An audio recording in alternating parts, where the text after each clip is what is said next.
of the Fort Myers Beach Town Council. It's Tuesday, October 29th, 2019. It's 9:01 a.m. Councilman Murphy has been excused. If you would please stand for the Pledge of Allegiance. I pledge allegiance to the flag of the United States of America and to the republic for which it stands, one nation, under God, indivisible, with liberty and justice for all. And if you would just stay standing for one other second, I would just ask everyone if you would please hold the Murphy family in your thoughts and prayers, and think of our Vice Mayor and friend Ray Murphy. His mother passed away a few days ago, and so I'd just like to send the whole family our thoughts. Thank you.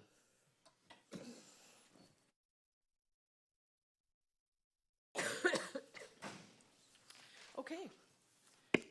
The first item on the agenda is an update on the Estero Boulevard paving. Roger, do we have somebody here for that, or? Lee County, as you may know, is in transition now that Doug Muir is left, and they're assigning new staff to be the chief liaison for the project. And in light of that, they submitted a written report, I believe. Yeah. Except not in our Except, exactly. We've got a series of emails. Okay. Well, I'll on a break, I'll get up and see what the actual report was. I'm going to move on unless somebody has a question. Anybody have a question? I'll move on to the parking study presentation and discussion with Walker Consulting, and this is an initial parking study. And do we have folks from Walker Consulting? Good morning. If you'd like to go ahead and come up here to the microphone. Thank you for being here this morning. Thank you for having us this Good morning. morning. Good morning, Mayor. Thanks for your report. Council, you're welcome. I know Jason was going to join me here. You Oh, want me good. to let you give an intro here? Okay. Good morning, Jason Green, Community Good Development. morning, Jason. How are you? Mr. Corbett's here to represent Walker, and as you saw, that they created a report that we think is probably just the first step to start the conversation and more thorough discussions and code rewrites that we've discussed over the last year. So some of their findings and observations, I think, are critical to those decisions. And I'll let him go through his methodology and kind of how they collected the data, and probably additional steps that could be taken in the future, I think. But it also, I think, ultimately will lead back to you and how you want to handle parking and how you want to handle the codes related to really parking lots. And as we've discussed, you've probably heard me say, there's multiple different types of parking lots and ways that we do parking. Obviously, we have our on-street parking, which was part of some of their observations. But really the parking lots, we have commercial businesses that have extra spaces, surplus parking, and then you have your commercial parking lots are really the two priority ones. So I'll let him go through some of the report, and then we can have a conversation. Thank you very much, Jason. Mr. Corbett? Okay, back at it. So, again, Jim Corbett, Walker Consultants from our Tampa, Florida office here in Florida.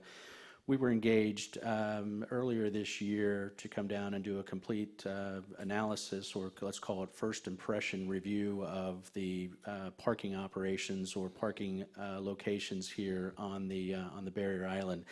And so our study area really focused on the northern end at Lynn Hall Park, being the kind of the northern part, all the way down here to Town Hall.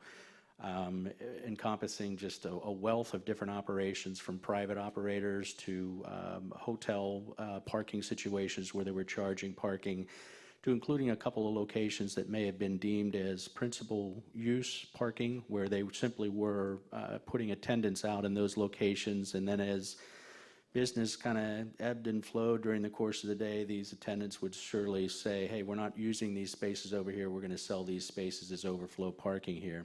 So I don't think that that's anything new for the folks sitting on the dais up here, but it's kind of a high-level introduction of what we were asked to do there.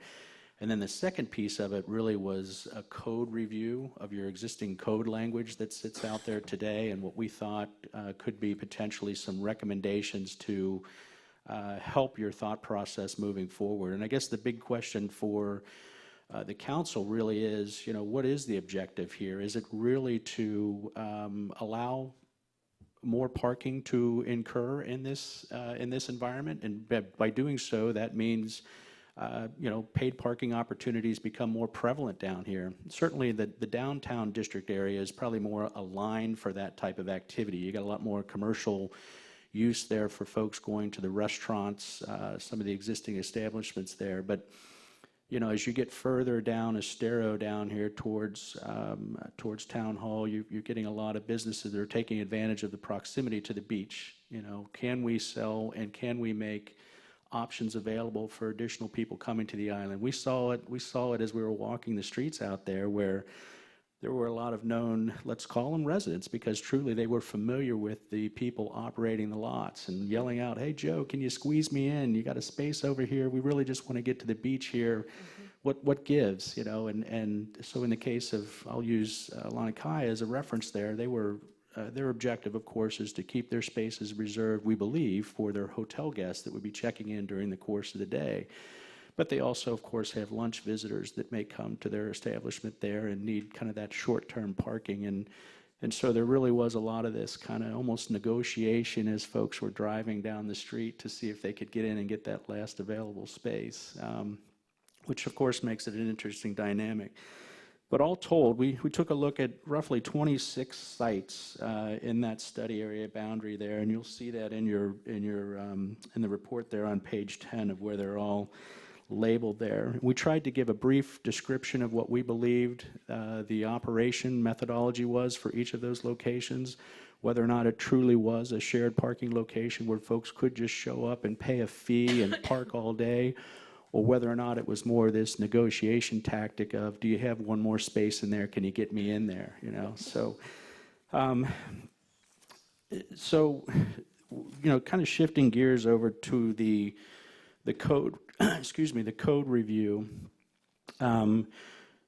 We see some things that kind of almost, if you're truly looking to discourage additional paid parking here, we see some things in your current code that may support that. In other words, setbacks, landscape requirements, things like that, that really make it difficult for a parking operator to align and create parking spaces in the limited footprints that some of these parcels have for paid parking opportunities. So switching to the other side of that is, if you're looking to encourage that or allowing that to occur, we've made some recommendations there to reduce some of that setback footage to what we've seen in other codes around the state.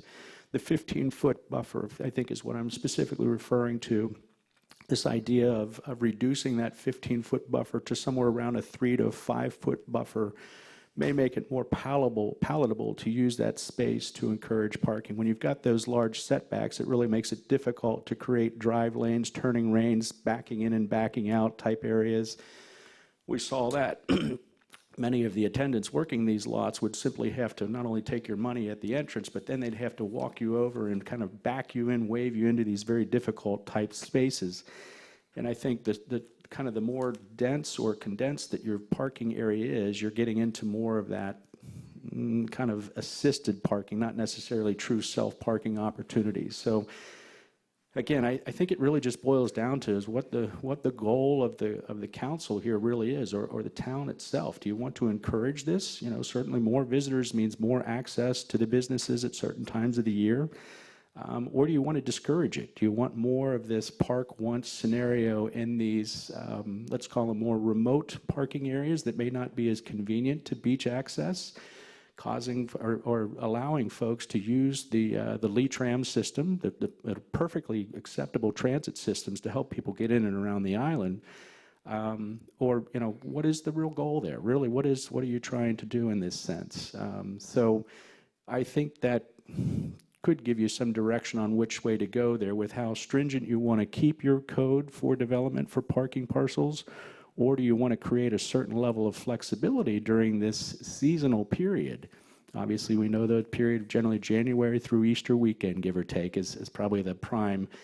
And sometimes that may extend beyond those boundaries, but I think this time of year, if we were to go out there today or even be down here on the weekend, it would certainly be quite a different dynamic than what it may be back in February when everybody's down here enjoying everything that town of Fort Myers has to offer. So, Fort Myers Beach. I'm sorry, excuse me. It's usually, yes, town of Fort Myers Beach, yes. Thank you. Questions on that? I know I've kind of...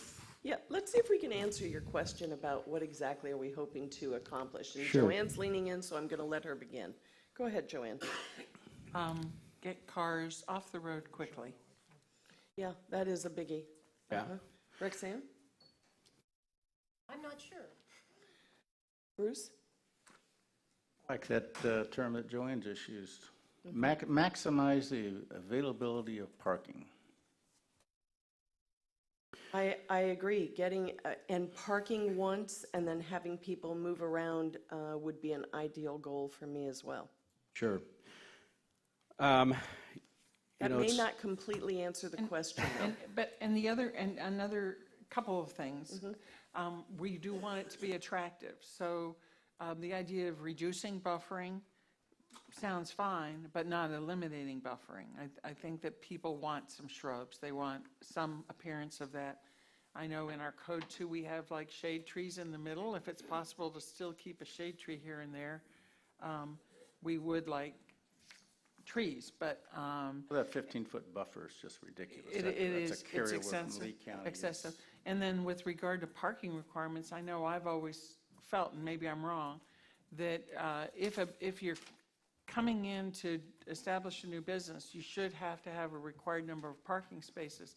However, whether you really have to keep those open for yourself or if other people you can use them in various ways, that's okay, but you need to keep a parking inventory. We can't just let larger businesses come in without providing some parking. So I support parking requirements in the code, but whether you can rent them out or you must save them for your own use, I'm still up in the air of what the wisest choice on that is. So we like the idea of a technical analysis, meaning that each business is supposed to require a minimum number of parking spaces to serve their businesses. And I know in an environment like the town of Fort Myers Beach, you're not so code compliant in the sense of providing high numbers like 4 spaces for 1,000 square foot of retail space, things like that. You've got a more dense, walkable district that you don't have to meet those standards. And I think your existing language explains some of that to the sense where you can take a 50% reduction on something like that or a 67% reduction. But back to the original question of getting the cars off the road, I think that truly is kind of if you allow these parking locations to exist, folks will continue to come and expect that. Whereas if you can create some sort of a guidance system to direct people to the available public parking inventory, the pebble in the shoe is going to be they may not be as convenient as all I have to do is walk across Estero to get to the beach or to get down the beach access road there. Now you're requiring that somebody park in, say, maybe underneath the bridge, the Matanzas Bridge, to get to the beach area. And how do they do that? Can they take that Lee Tram shuttle to do that, or do they have to lug all of their beach materials with them to get down to that beach area? So, you certainly don't want to hinder your private enterprise folks either, because they're certainly the ones that are providing that inventory and making it a place that folks can have access to.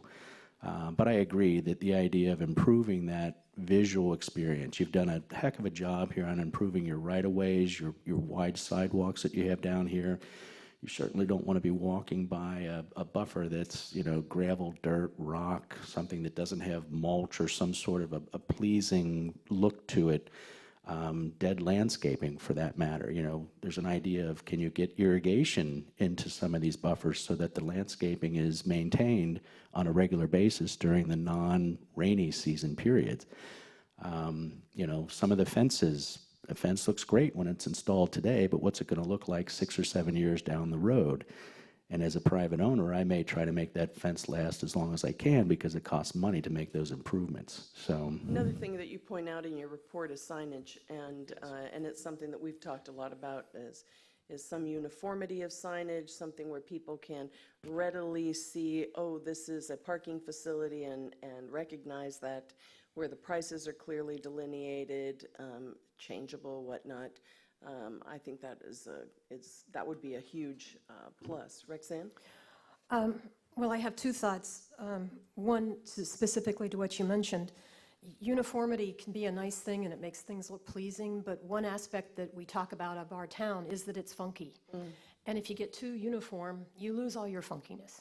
So that's one thing I'd like to put out on the table, when we're looking at this uniformity of signage, is maybe we could offer more than one option so that not everybody looks exactly the same, which gets kind of boring. And the second thing is, I guess I would back up. When I said earlier I wasn't sure what the question was, I felt like this report kind of jumped over, maybe I'm not up with everybody else, but I thought one of the questions we had always had was, A, do we have enough parking? Which I didn't see whether that question was answered. Were there people out there driving around looking for a parking space? And B, the idea has been tossed around for years of, do we need a parking garage? But that was never mentioned either. So I guess I would answer that question before I would start looking at the other issues. Joanne? Well, and this is, of course, an interesting time and a vital time, I think, because of technology. 20 years ago, we didn't have the idea that we could have an app when people are lined up for 2 hours waiting, at least an hour waiting to get over the bridge, is a perfect time for them to be looking at an app, seeing signage that lets them start to think about what they're going to be arriving to over the bridge, if there's parking available or not, and if they ought to even be turning around and going back to the Lee Tran parking lot. So I think that the town is developing an app. The parking is now phone app based in a lot of places, and as you know, that will be a huge impact in people being able to think a little bit ahead of where they might be able to park. So I think that that's important to me too. I mean, when I looked at this, of importance to me was people being able to pre-plan their parking, and then being able to easily see. So I still like the idea, to me, I travel a lot, and I know when I see that big I can go get tourist information. And when I see the big P, it doesn't matter if I'm in Europe or any place in the United States, I know there's parking there. And so I want to see that big P. I don't care if it's pink, purple, yellow, whatever, but I want to see that classic large P as a parking.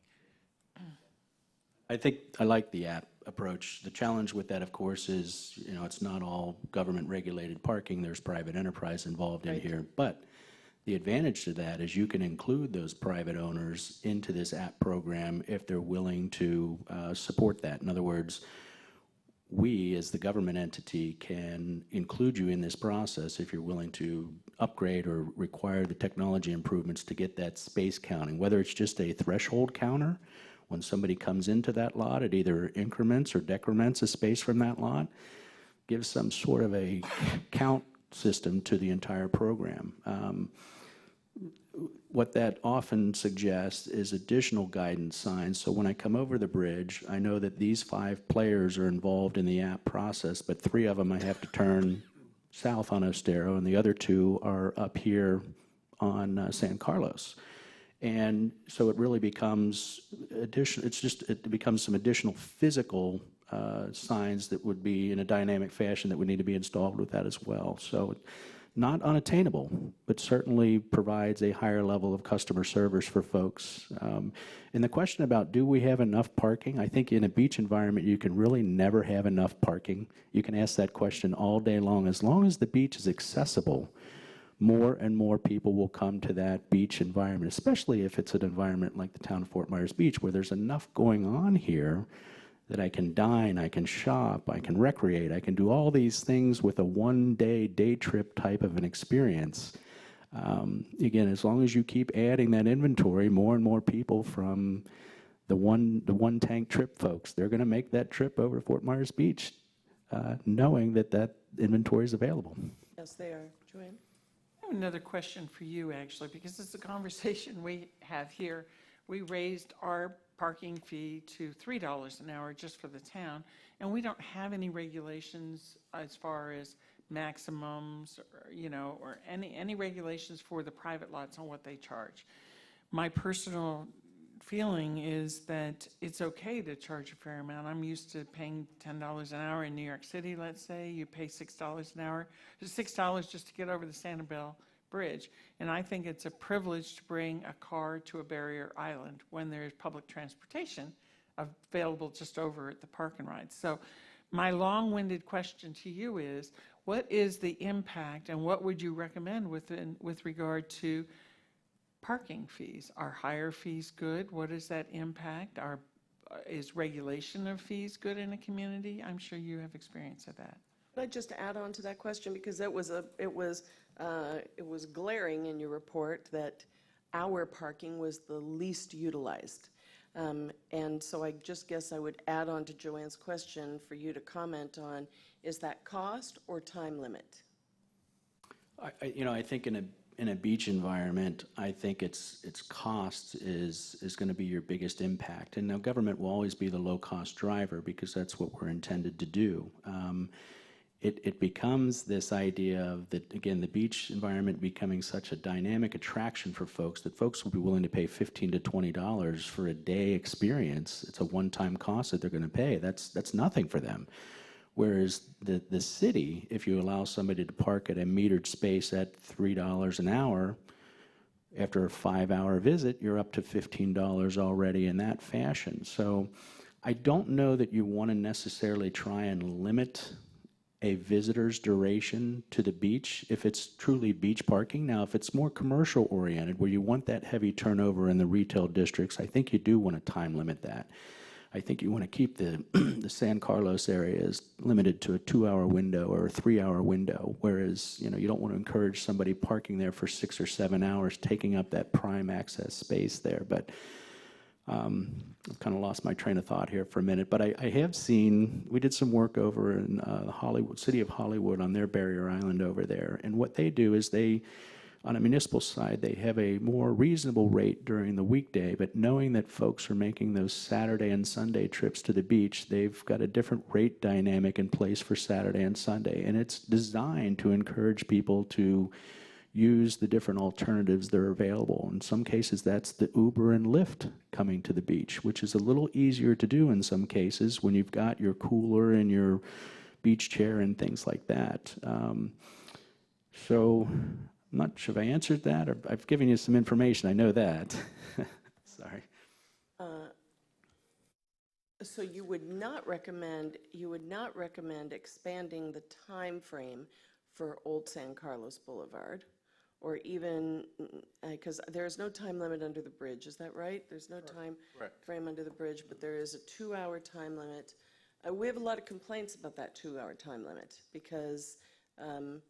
By the time the classic example is, by the time you go into the Smoke and Oyster Brewery to have a beer and a burger, and then you decide you want to take a walk down the pier to watch the sunset, your time's expired, you've got to move your car, you've got to whatever, and it makes for an irritated guest and an irritated property owner.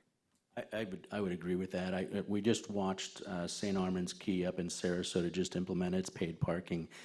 And I believe we went back and forth with them, helping them determine what a suitable rate was for that dinner, retail, casual stroll, get the ice cream cone experience. And they decided that 3 hours was a suitable limit there. I think when you get really north of that 3-hour limit, it really becomes more of you're not going to really encourage turnover. And is that a bad thing? Maybe not. But I think, you may also get the same flip side coin argument from the retailer of, we can't grow our business. There's not enough turnover happening down here. We need more people to get access for that short-term meal period, whether it be during a lunch meal period, but certainly the dinner environment's a little different. I want to ask you. I want to give you two other locations and just hear what your comment is. So on Siesta Key, the public parking is free. I know they're discussing whether or not they should charge, but there are hundreds of parking spaces free to the public. On Naples, Fifth Avenue, prime, intensely rich real estate, the parking is free. Yeah. So what's the logic behind that? Well, a lot of it really stems from some of these communities that are really struggling with this idea to charge a fee to park. You know, it's always been free, it's always been accessible. The way I think you control that most successfully, if you're not going to charge a fee, is you've got to enforce that time limit. So this idea of enforcing a time limit can certainly appear to be more punitive to somebody that doesn't feel that they're not required to pay for something. Why should they receive a citation for that experience? But in both examples I gave you, there's no time limit There's either. no time limit, yeah. No time limit. Yeah. But Naples does have parking garages that are free. Naples They does have, do. they have a free parking garage, they have free on-site parking. I think the only parking I can think of that you have to actually pay for is down by the pier. Yeah. And so in that example, both of those examples, I think it truly becomes when the parking inventory is at a premium or a shortage or an inadequacy, that's where this idea of creating that turnover by charging a fee or implementing a time limit makes most sense for that. When you have greater supply than inventory, or greater supply than demand, I should say, it's probably never going to be an issue. Which is why many of these communities never move towards charging a fee, because simply the demand isn't there to fill that supply. I think Naples, with their parking garage, want to get, as Joanne says, get the cars off the street. Yeah, they Because do. if they didn't have that parking lot there, that Fifth Avenue, you'd never move. Yeah, And they Yeah, get them sometimes off there, and then anyway, they yeah. want to get people out and walking. yeah. Any comments, Bruce? Yeah. Explain to me the 85% percentile thing you were talking about. When you're talking, when you're discussing the percentage of usable spaces. Correct. Yeah, that comes from this idea that anything that's greater than 85% utilized really becomes inadequate. You're talking about the last few available spaces in a certain parking location that may just be unusable due to turnover and folks moving out. But I may have missed the first part of your question there. I just didn't understand the point you were trying to make with the 85%. Yeah, percentile. those are also typically design day standards. You want to design something that's at an 85% utilization level, again, because anything that's greater than an 85% from a design day demand really becomes unusable in that sense. It becomes too congested or essentially just not a functional lot in that sense. How do you determine that? Well, it's done from a lot of technical reviews using comparable analysis through similar land use quantities. From an industry expert standpoint, it's something that databases do exist of. Here's a typical restaurant. It's a fine dining restaurant. We know that based on this amount of square footage, it's going to require this amount of parking spaces for this restaurant to be successful. Same thing in a retail establishment. There are certain base parking ratios associated with that. So it's really the result of a collection of different studies that have been done over time that determine that 85th percentile is an acceptable level for establishing parking inventory. Well, that's sort of a moot point with us now, because the business is there, the parking lot's there. What are you going to do? I mean, Well, and some of those businesses have changed some of their tenant makeup. Stero Shops, I believe, is one. Whether or not it's changed its tenant makeup, but I know it has a number of different businesses in that area there that may require less or more based on that type of land usage, based on visitor access or employee access for those square footages there. So I think in the example with that, we were trying to determine that based on current tenant-approved land use, it would require X number of parking spaces within that lot, and then make that technical determination that the spaces above and beyond that required demand could then be sold as surplus parking spaces.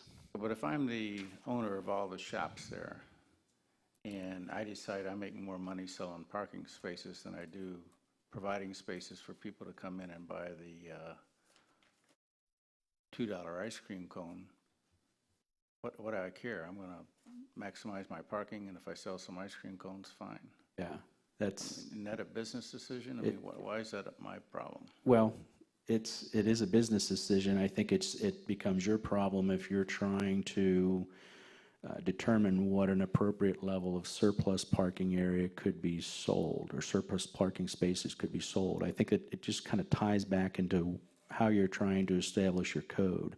Now, the business owner may say, you know, this is how I want to conduct my business, so I'm not going to necessarily sell or occupy this space based on a land use need.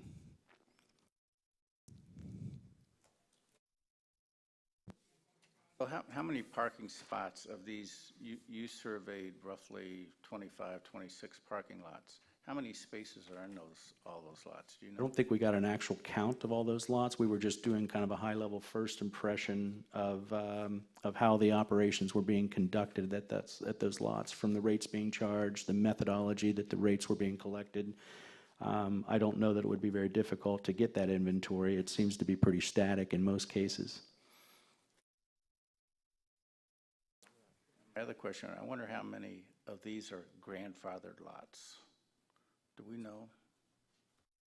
By grandfathered, meaning they didn't have to have the buffers, they didn't have to have the fencing, they didn't have to have the plantings?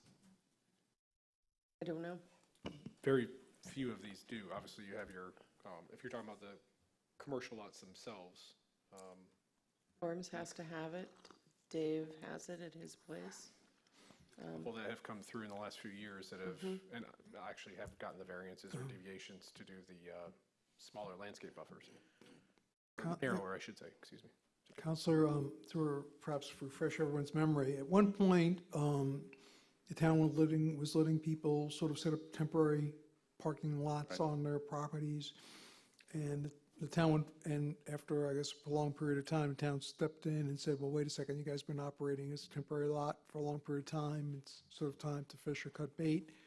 So the council ordered that the sort of temporary lot use stop, and they either had to come forward and formally become a parking lot. And I believe we've had 2 or 3 of them who have done that as a response to that initiative.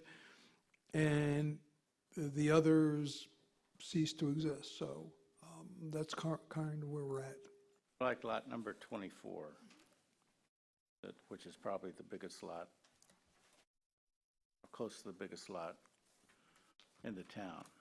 That is, I presume, a grandfathered lot that doesn't have to meet any requirements. That's what's it called? It's the one off Center Street. Yeah. Yeah. Dennis Holland is the owner of that property. Well, and just for everybody's information, because I have personal knowledge of the situation, lot number 2 is not an established parking lot. It belongs to Chapel by the Sea, and they have occasionally tried to earn some money selling parking there and been warned by the town not to do so. So it really doesn't count for our amount of parking that we have available. But again, for us, it speaks to the use and the regulations, right? Because we get the question all the time, should we be allowed to do it temporarily? Should we be allowed to do it seasonally? I can see a difference between an improved property versus, I think you're having temporary lots that were unpaved, undeveloped, ungraded, really a couple months, park on some grass and hope for the best. There's differences there, obviously. What experience do you have, getting back to this app question, are you experienced with that, with people having sensors for parking spots and the effectiveness of that sort of thing? It's something that's being explored more and more today with communities. I mean, obviously, there's much of it is still could be very well in a beta version. I think it depends on how much you're trying to include as part of this app. I think it's been more successful where government entities have been the one in control of that app. In other words, a government agency may have 2 or 3 parking lots that they want to measure and provide inventory for. That's easy. That's the easier option of the two. When you bring in the private folks, it requires that the private folks, if there's an opportunity to update that actual count on a daily basis, sometimes that can be a problem. In other words, if you're just talking about counting cars as they cross over, enter and exit a threshold into a particular surface lot, you're not individualizing the space necessarily. You got to make sure as the private operator, or even as the government entity, that that is an accurate setting at the beginning of each day. And I think that's where some of the challenges have come in, where private operator may get a little sloppy in the sense to where they're not maintaining it as they should be maintaining it. But I think, you know, this idea of getting folks to buy into the program, and the app is going to direct you to these locations first before anybody else out there, that begins to create a level of seriousness for folks, and they certainly want their lots, the sooner their lots can fill up, the better for everybody at that sense. Counselor? One of the thoughts that we've been kind of discussing internally as we looked at the report is, rather than a specific count of spots available or not available, but sort of red, no spots available, yellow, less than 6 spots available, green, more than 6 spots available, and how we can perhaps encourage the private operators to update that to us periodically, and how we can then possibly update the app. We haven't really figured out all those logistics, but that's kind of what we've been looking at internally, how we can perhaps work with the private sector and push that information out to the public via app. And then perhaps just a question mark for the ones who are not reporting. We don't know how many spots they have available. So I understand that there's some situations where you can put a sensor at a parking spot that will sense that there's a vehicle there. But Right, that's the sort of the technical way of doing it, but now we're talking about putting our sensor on their lot, and who pays for it, and who makes sure the sensor's not covered up, and all of those types of things. So maybe that's something we can move towards. But to sort of initially try to get something off the ground, sometimes, you know, an easy way to do it is say, hey, you have a person who's taking money at that lot in many of these cases. Have that person let us know that we have plenty of spots, we have. Yeah, no, I see your point. So that's kind of what we've been talking about, at least to try to build this, you know, sort of working group to try to get something to make the app more effective, and then perhaps move towards a sensor or some technology. When the truck parking is a huge thing today, over-the-road vehicles, and I don't know if you guys heard this or not, but that's like the #1 complaint of truck drivers. Is they don't have rest stop areas. They don't know where they can stop and rest because of the government requirements. You can only drive so many hours and all this. So up and down the interstate today, you'll see signs that says 28 spots available, 220 available. So are they doing that with sensors? Does anybody know? It's exactly the concept of what's happening, where, again, the idea of sensing a space really becomes more prevalent when you're talking about kind of the Disney wealth of parking inventory, if you will. I think when you're talking about smaller locations where you may have an average of 40 or 50 cars, I don't know that that type of an investment is necessarily going to give you your appropriate return. I like the idea of the threshold count, you know, kind of, you envision the old kind of traffic air hose, if you will. When you cross over the air hose, it's giving a physical count to something, but obviously the technology is different in this case, more enhanced in that it communicates more of a digital effect to an app that somebody can say. They can look at a geographic map of Estero and say, look, there's 38 spaces down here, or in the case of Roger's example here, this idea of it's greener down here. That means there's going to be more opportunity down here than, say, yellow up here on San Carlos, where the idea, I just want to get out of my car more quickly and not have to hurry and look for that last available space. Could you name some towns for us that have different apps that we could take a look at? I'm trying to think off the top of my head. That's a good Seattle. question there. Yeah, well, Seattle is certainly one. San Yep, Francisco. Yep. They're more kind of doing more of the Yeah, dynamic small pricing. towns?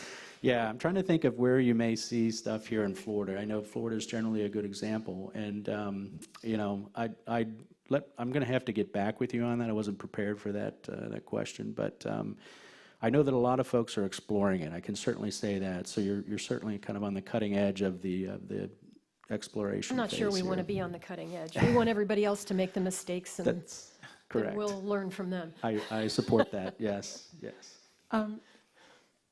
When I read the report, and this question I think is for both you and Jason, overall, you know, you have some recommendations with regard to signage, some other things and some questions, but overall, it seems to support that a lot of our code seems to be appropriate for what we have going on this island. Is that a correct statement? And Jason, what's your reaction to, like, when you read, your gut initial reaction when you read this report is, how much work do we have to do in the LDC, or is this saying that the LDC actually is working for the most part for us? I think what the report does is it brings up the issues that, touches on obviously the issues that we've been talking about, and what I think eventually we're going to get to is, how do you treat parking? Do you treat it all the same, or do you treat it differently, right? Because we talk about the 3 different types. But also location matters. We've touched in the beginning, I think we were talking about the downtown area, more of a shop and beach. Then there's also parking spaces and parking lots that are more driven for the beach. So economically, for the businesses, for the island, do you want to treat those differently? Location matters. Do you want different regulations for more beach-only parking versus parking that's going to be utilizing and spending money and doing more things at the town? Those are some concepts I think that this gets at. Yeah, the landscaping part of it is part of it, but it really just touches on it, kind of addresses for kind of all the, teach it all, or treat it all the same. Well, And I don't know that you want to do that, so that's going to be a I question. would like to see a proposal that maybe does treat things differently. What would that look like? Without spending a ton of time on it, you know what I mean? Like some initial concepts put together, what those areas would be, how they would be different. Right, and so I think, That might be, I don't know we've about the been rest of the council, treating- if they're interested in that or not. I think we've been treating the type of parking in a certain manner, as opposed to the type of parking and location, and what its purpose is, I guess. So a commercial parking lot that serves the restaurants and businesses and is using, and those businesses are using those spots, I guess, on paper for their parking, could be different than, like I said, landscaping-wise, location-wise, size-wise. All those things are things that we need to consider. There's also a redevelopment component that we've talked about, especially internally, encouraging redevelopment of, we want businesses to expand, right? We want them to succeed. We looked at that obviously with the parking too.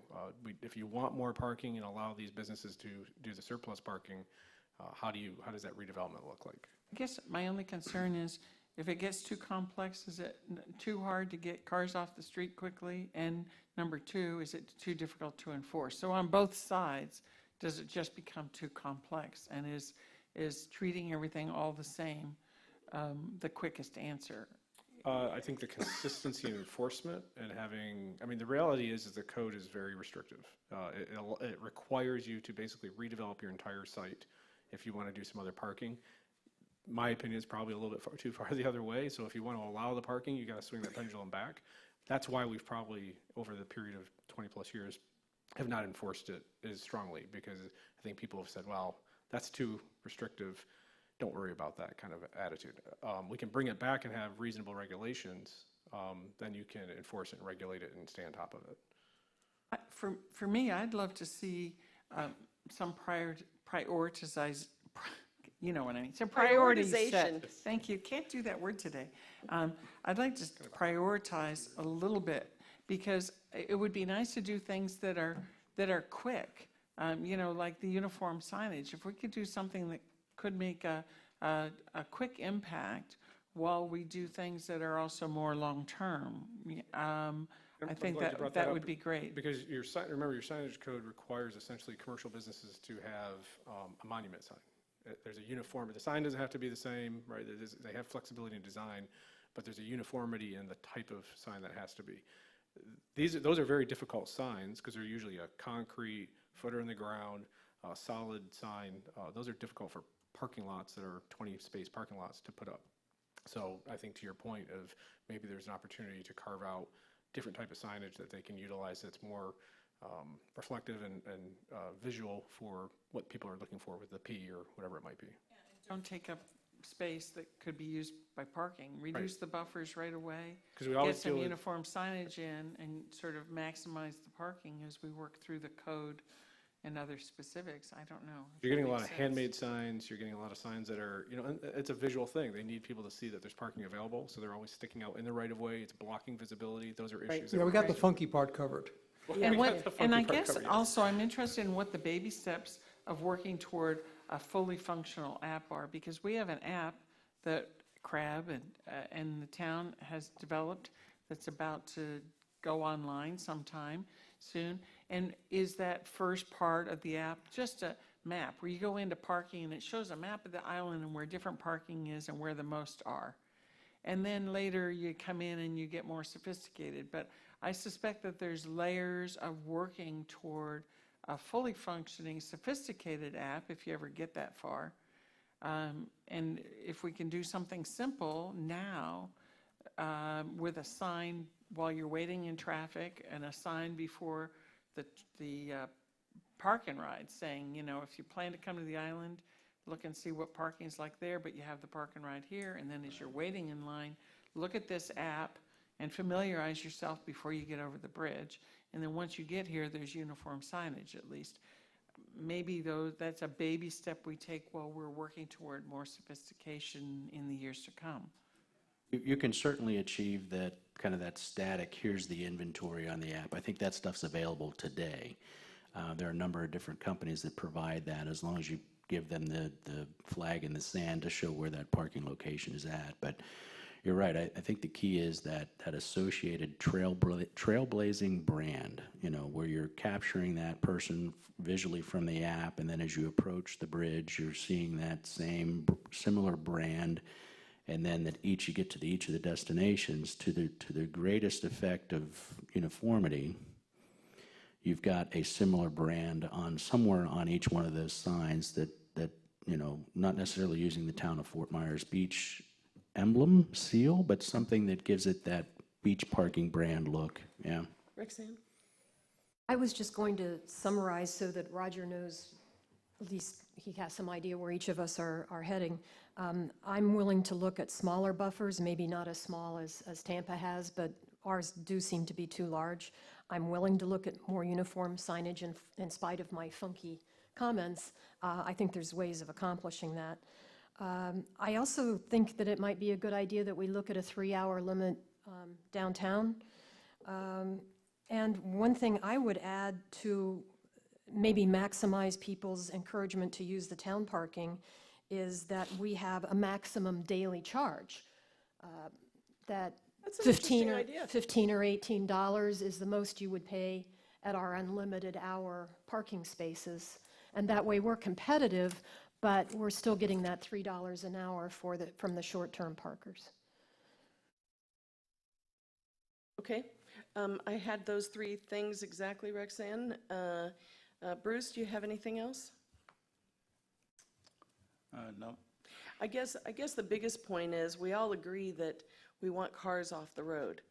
And then you're telling us that our current code discourages this type of parking. So I think the point would be to help us find a way to expand our code or improve our code so that we can get cars off the road into parking. I think for us, one of the big questions is there a consensus for surplus parking? Because that's, I think, parking lots come in and get site development and all that. I think there is, yes. And then I think how we deal with those redevelopment of those sites. Because again, most of that you see on the list have developed pre to town, pre to Lee County, even codes probably.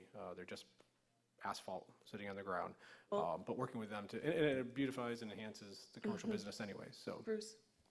Okay, on page 11, it says, during Walker's data collection and field observations, we recognize beach patrons appeared to be naturally utilizing privately owned shared parking locations first before considering the use of single-purpose parking inventory. Why would that be? And I don't understand that. I think it's in relation to proximity Yeah. of those locations. Again, The it becomes. closest spot they take. That's correct. Yeah. That's correct. Knowing that, So it's not differentiating to me between whether it's a shared lot or it's a single-purpose lot. It's just whichever one comes first. which one's available from proximity, correct. Yeah, yeah. I think a lot of our day trippers too, it's where they always parked. I mean, there's a lot of habitual use there too. Did you have any, was it curious to you that all of it was cash? I mean, that could be a new good business. That's, all right, no comment there. Anybody else have any other comments here for what we can send these gentlemen away with? The buffer, I think, would allow even a place, I'm going to use Dave Gray's lot. It would allow him to have a more functional lot if that buffer requirement changed. Is that an accurate statement, or is that a little bit of a stretch? Yeah, so I think there's a combination of layout of the site and the buffer, because it's not just carving out 3 to 5 feet, because most of these wheel stops in the parking spaces are right up to the property edge. Right. So what happens is if you have an 18-foot deep parking space, you've got to put in a 3-foot buffer, and that's your minimum as an example, then now you got 15-foot parking spaces. So it's really, it's a domino effect. They have to look at the entire site. So it's not as simple as the landscaping, but I think intensity, I always say the width of the buffer is a part of it, the intensity of the landscaping, the age of the vegetation that's put in at installation. We're dealing with that on several of the parking lots that Roger can attest to now. That's the important part, I think. Yeah, Madam Mayor, on that point, I think, the density of the buffer, maybe, take priority perhaps over the width of the buffer per se. Right. So, as these applications come before you, you may want to emphasize more mature, larger, denser plants, and therefore be a little bit more flexible on the width of the buffer. So you get the sort of the same protection of headlights and noise and perhaps not wanting to see, if you next door you see an operational parking lot, but yet we're not taking up any more dirt than we absolutely need to. My only concern on buffer reduction, of course, is, if you're bordering Estero Boulevard or you're commercial all around as compared to some lots that border the boulevard but have residential on one side or two sides. To me, that we need to be very concerned about reducing buffer when it is between a commercial and residential. Or for sure opacity. Yes, yeah. I'd like to give a shout out to Bill Freeman for continuing to offer affordable parking for people. There were a couple of things that I wanted to, the La Playa parking lot, which is that big, let me just tell you which number it is. I think it's 23 or 24. They now offer monthly parking by permit, which is interesting. I don't know what that entails, but so Mr. Corbett, there are many people like me. I have 2 businesses in Times Square. I have 0 parking for either one of those businesses, and I have to find parking. I pay for parking for my employees. It's an enormous cost on an annual basis, and there are a lot of other people like me, because none of these businesses in this downtown core area have any, for sure don't have surplus parking, if in fact we even have parking. Okay, anybody else have anything to add to this? Yes, Joanne? Just one last thing, when we talk about our parking requirements, I think we also need to have maybe bicycle parking requirement.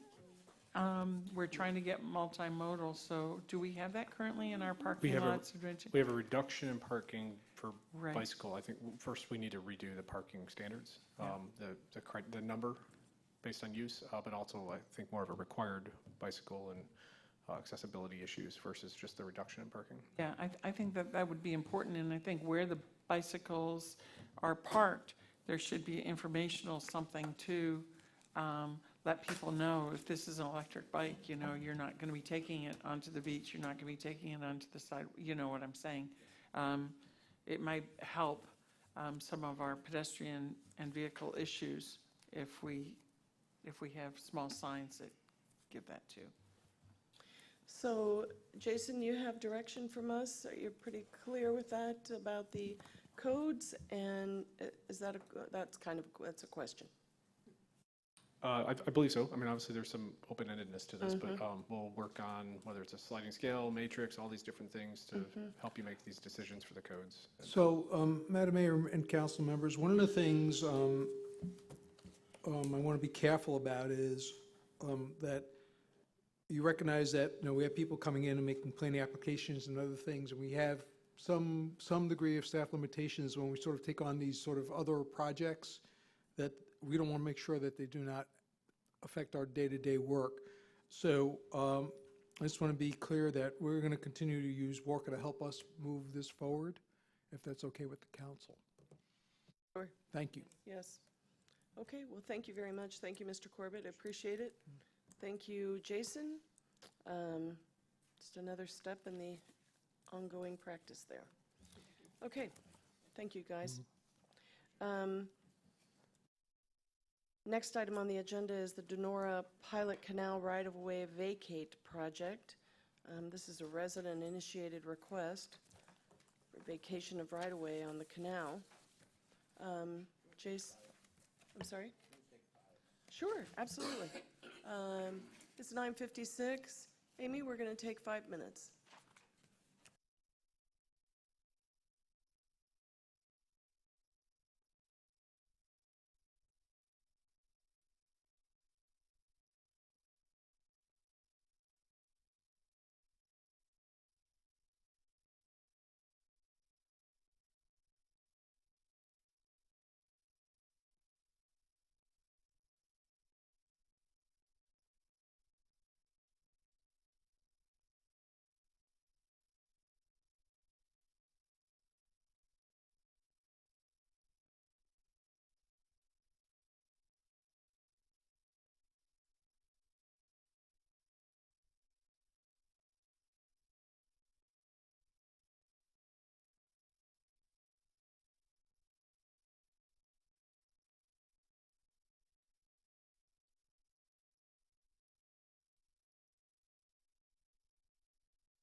source. Tomorrow.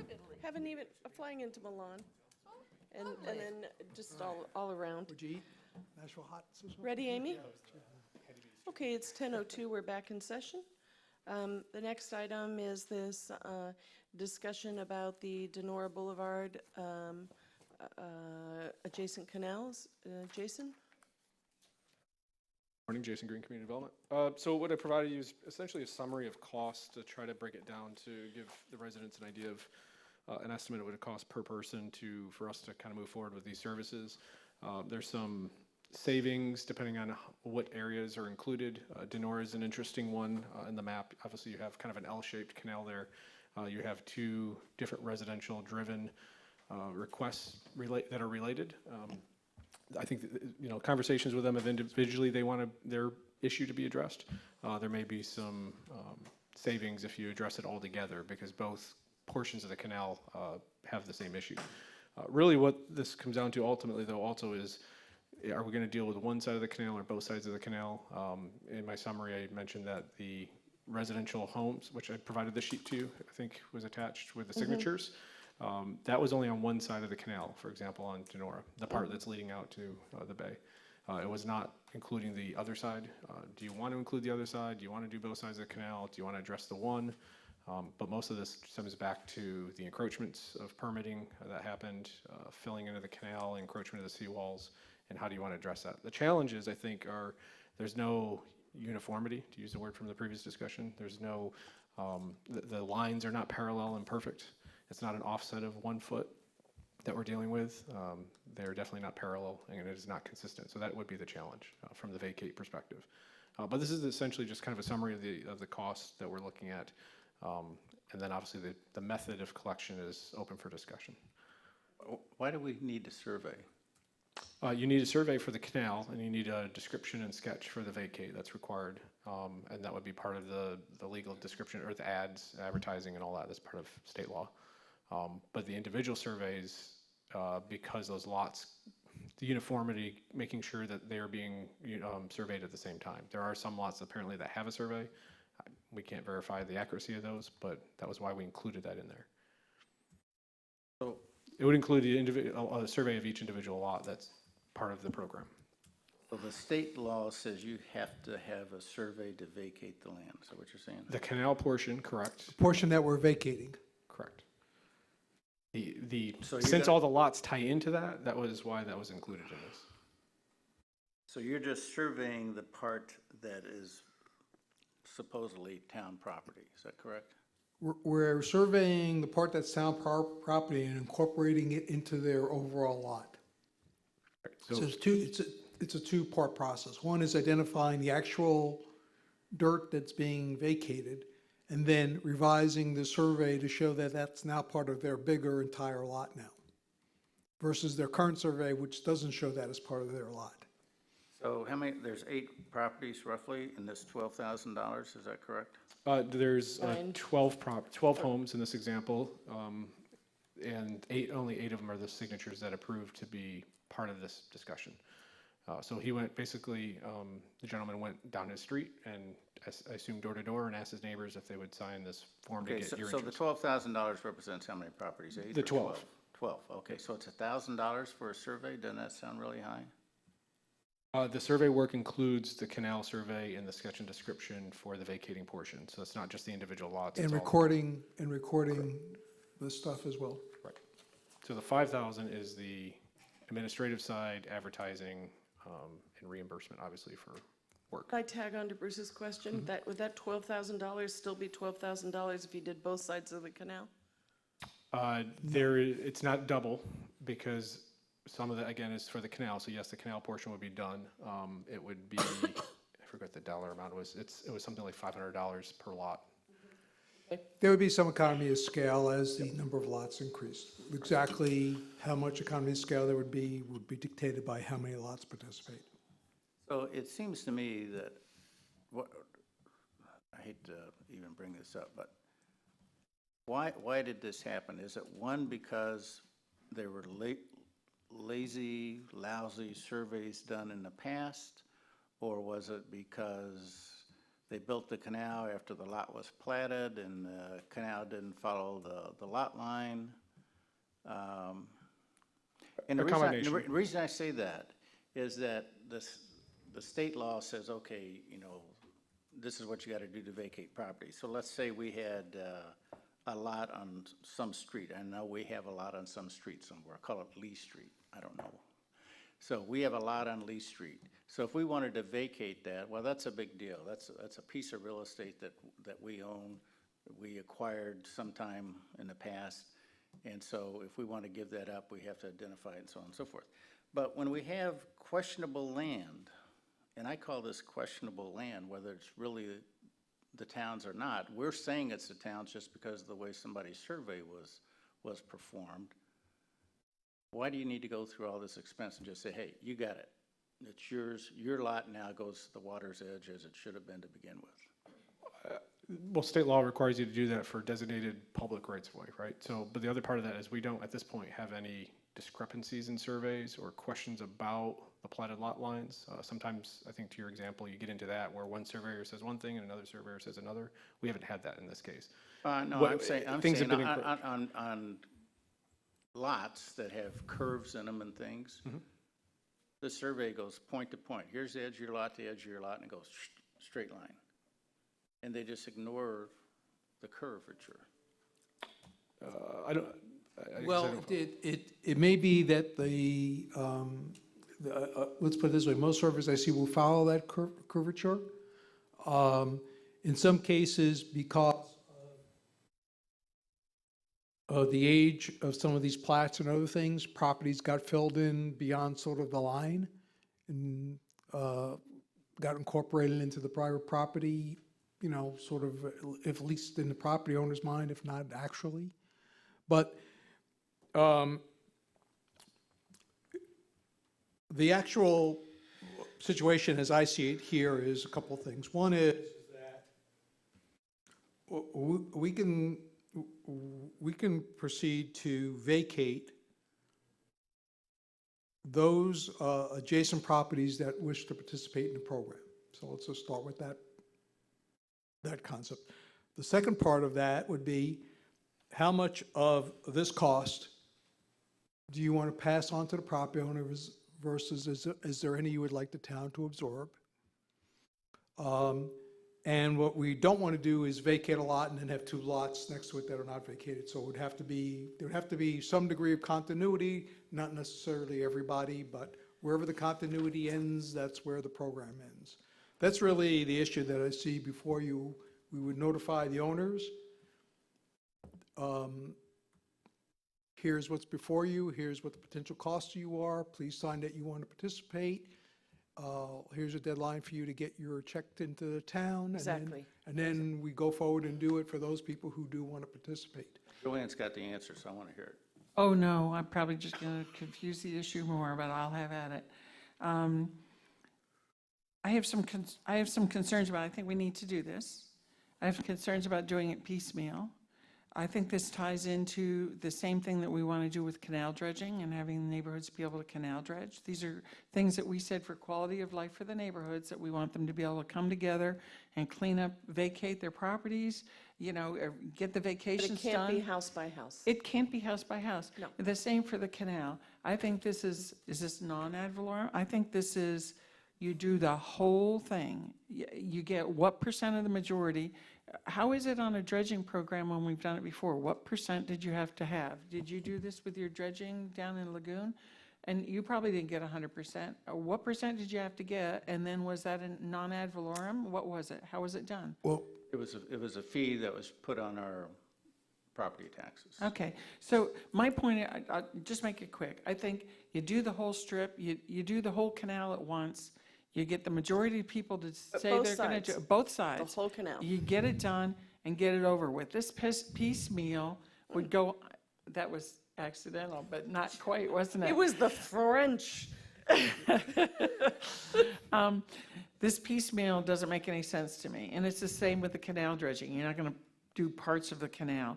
And I'll tell you one other thing. I owned waterfront in Ohio, and it turned out that there was this piece at the end of the peninsula that we owned that was state-owned. And they came to us and said, do you mind buying this for $3 a square foot, waterfront? I said, no. How much do I write right now? You're looking at, let's say a property is 60 feet long along the water. Maybe, let's just say it's 5 feet deep. They're getting 300 square feet.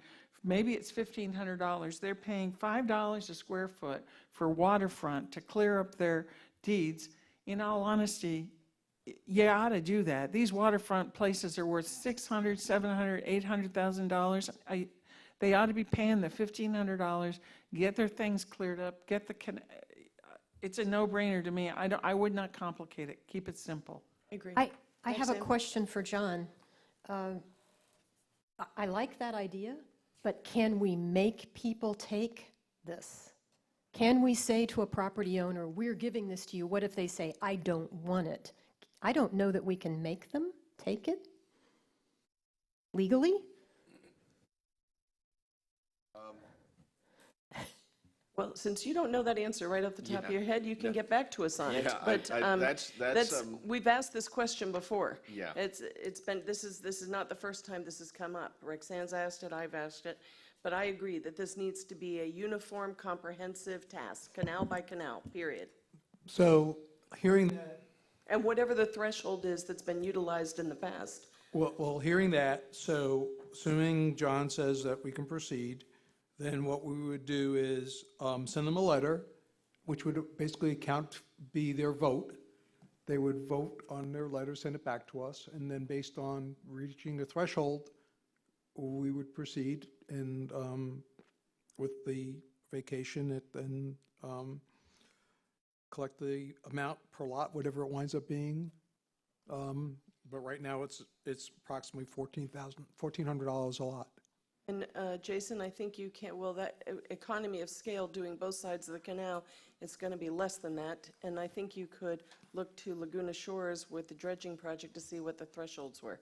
That might Correct. be, And so, as to Roger's point, you've got, using Denora as an example, you got two legs of Denora. There's some economies of scale when you do both, if you did both Right. sections at the same time. When you did 28 lots on one Exactly. side, you're talking 56 lots total. It's a couple $100 probably Yeah. difference ultimately. Yeah. Yes. The only other outlier question related to that would be then what do you do in the extreme circumstances? Because again, not all of this is uniform. Most of the cases you're going to see a couple feet on both sides. You do have a couple that are in that, maybe it's not, you don't have to answer it today, but it's the 10 to 12 feet encroachment. At some point you have to perhaps draw the line, or we do it all. I'm not sure what the answer to that is. Yeah, my thing would be to do it all, and, it's like, there's some people who get a little bit more square footage than others, but it is what it is. I would agree with that. Anybody disagree? Okay, there's your direction. Thank you, Jason. Next item on the agenda is the Matanzas Pass Bridge Lane reconfiguration. And what I'd like to do is first, did Heidi and Tom, do you hear me? Sir, would you open that door, Mr. Cameraman? Heidi and Tom, I'm going to ask, they're from the Public Safety Committee. I'm just going to ask them to come up to the podium to kind of just give us a brief overview of the public safety discussion on this. And then what our goal is here is to come up with a consensus of individual items so that we can have a further discussion with Lee County. Good morning, Tom. Good morning, Heidi. If you'll just say your names for the record, please. I'm Gressman. I'm the assistant chair of the PSC. Nice to have you here, Tom. Heidi Youngworth. And nice to have you, Heidi. Okay, in a nutshell, what we advocate is creating essentially a pedestrian corridor from the foot of the bridge around the backside of TPI and then out to the corner of Estero and Crescent where traffic would cross. And having pedestrian barriers around the curve so that there is not a possibility for anybody to cross where Estero becomes San Carlos at the curve at the base of the bridge. That's ours in a nutshell. We have a lot of details about it, but we're trying to just eliminate the possibility of anybody trying to cross there. Okay? The other thing I didn't like about the county plan that I saw were there were no bicycle sharrows through that curve. And so what is the message to people on bicycles, that you get off and walk, or what? You mean we need to continue those sharrows to the bridge? Heidi? I agree with what he said. The other concern is the greenery. They're talking like shrubbery and stuff like that. We need to make sure that it's low enough that you can see people with small children, so that they're not getting hidden in the bushes or something like that. That's.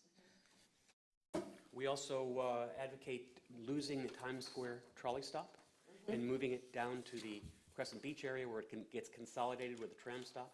And that also would improve traffic flow around the curve there. Okay. Anybody have any questions for Heidi or Tom? Joanne? I just had one. The sidewalk, well, I think you know, along Fifth Street, it seems to me that any sidewalk that occurs shouldn't go through that, let's call it the X. But Which portion of Fifth Street are you the one on? Yeah, now you can see it. They've marked it as blue. And Okay. I'm glad that sidewalk has been moved down to there, because people are going to be parking in that parking lot and crossing anyway. So you might as well have the crosswalk where it serves all of the purposes. Right. So I appreciate that. No questions. I totally appreciate, other than the one-way on Fifth. I'm not sure that I'm up in the air about that. Other than that, I appreciate all the recommendations you've made. I think they were excellent. Okay. Roxanne, any questions for Heidi or Tom? I don't have any questions. I was just going to mention, and I don't know if they saw a copy of it or not, but we got an email from TPI indicating that one-way might affect the ingress and egress that they had for TPI. So I don't know if you guys want to rediscuss that, and if you need us to forward you that email. Were you aware of that? Yes. Yeah. Okay. And have you then had any opportunity to discuss whether you would modify that, or are you still firm with saying you want it to be one way? I still love the idea of it being one way. Now, I appreciate that maybe it's not convenient for TPI, but I think from a public safety point of view, I love the idea of it being one way. Well, I'm not concerned about whether it's convenient for TPI, but if it causes backup,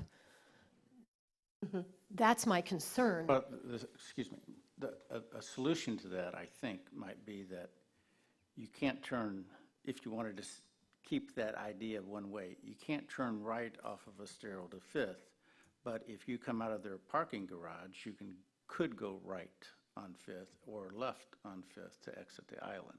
That solves their situation, and it avoids the cars zooming off of Estero and coming down that street. So not a one-way, but a limitation on turning. Right. Yeah. That makes more sense. Okay. Bruce, you have any questions for Heidi or Tom? No, I talked to John before. Yeah, I did too. I spoke with John even this morning. Okay, folks, thank you very much. We appreciate it. for your work. Very, very much. You can Very tell a much. lot of thought went into it. So Roxanne, I'd like to start with you. Are there key points that you feel are important to have in, take out? Well, I guess I'm not sure which of these diagrams we're really working off of at this point. I would. One of the questions that I heard is, Page 50, I think, is you the know, town's is the most recent one. idea of the modified roundabout dead? Can we revive it? Should we talk about it? I mean, I never heard why it went away. Which roundabout are you talking about? You planning on Lee A County? modified The roundabout. Seafarer's alternative, What- is what that we what you're call- talking about, yes, the Councilor? Seafarer's 51. alternative. And I'm not saying I'm in love with it, it's just, I never heard why it went away.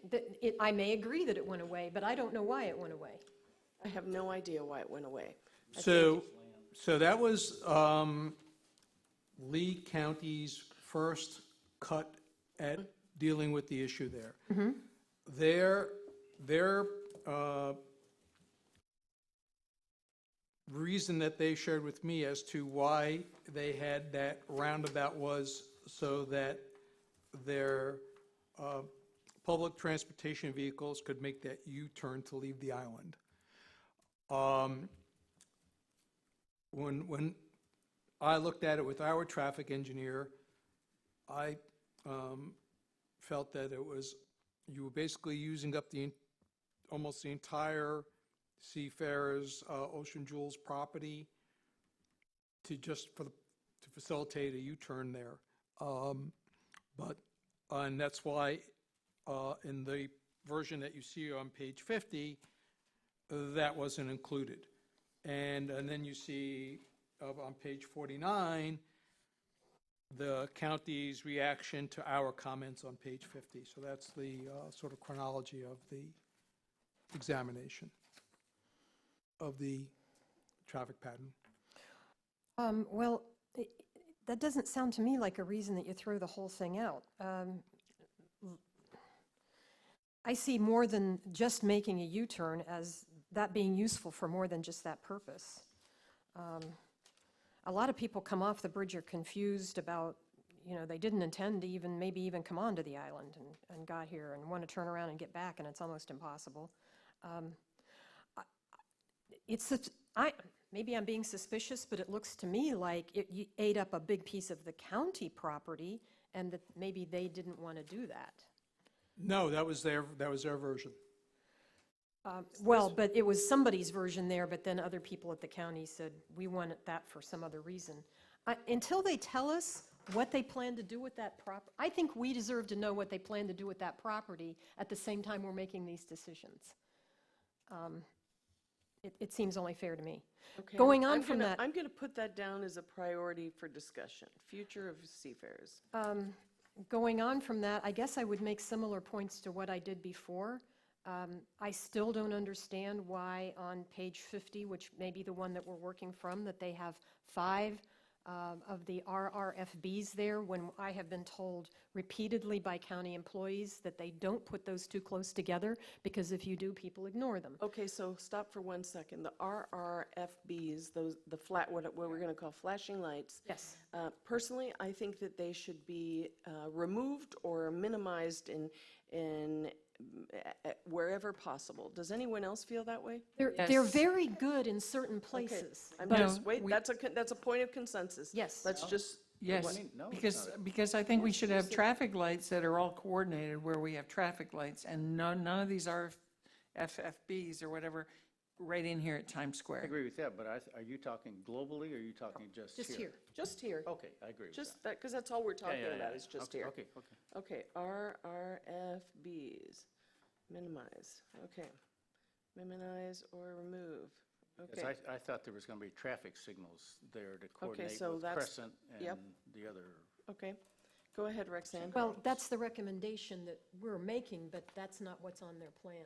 Right, They, so here's the deal. When Roger and I meet with Commissioner Sandelli and the DOT, I'm not going to refer to any of these particular pages, but I'm going to refer to a list of what I'm going to call our priorities or our consensus relative to all of these drawings. well, and my priority would be along the lines of what the Public Safety Committee is indicating. The most important thing we can do here is to make sure that we are safely crossing our pedestrians, but that crossing is not causing traffic jams. So minimizing where they can cross and funneling them into those areas is, to me, of utmost importance. Okay, so let's just talk about crosswalks. Does anyone else share the opinion of designating, taking the crosswalks out of what I'm going to call the hub right at the base of the bridge and moving them to further down Fifth and to Crescent Street? And having them at the locations where the traffic lights are so that people Correct. only cross when the light turns, not at their discretion. Yes. Lights, Bruce? Crosswalks at lights. Now, if you say crosswalks at stoplights, traffic lights, then that means, and if they put one there at the bottom of the bridge, then there's going to be crosswalks there. If they do. And I like having that one further down Fifth. And if they require one, yeah, where the beach shop is between, you know what I mean, the pizza, between Old San Carlos and Estero Boulevard there, see how there's one halfway along on page 50? I don't understand why that would be there. I don't know why that was. I have no idea either. So, but I like the one on Fifth, though, and get as, I think the term is as few as legally possible. Okay. That's well said. I like that. Because I don't know what the legal requirements are, and Yeah, I think there's a uniform traffic manual, and so we want them as few as legally allowable in the area from Old San Carlos to Crescent Street, that whole Got it. section. Got it. Go ahead, Roxanne. I'm going to step back at this point and let other people talk. Okay. Bruce? I like the idea of pedestrian barriers to keep people from going from one side to the I other. also like the pedestrian barrier idea, but what I don't like, or what I wouldn't want to see, is what I call the handicap railing that is down at the south end of the island. I would want to see something, maybe a continuation of, the color of the bridge down. Maybe it's that type of a concrete barrier where it's A just. wave. Maybe it's Something that has patterning the wave. a blue wave in of it, the- or whatever, of something Times that works with Square. our branding. Exactly. Yeah. Something that says, you should not, this is a traffic thoroughfare. This isn't for people.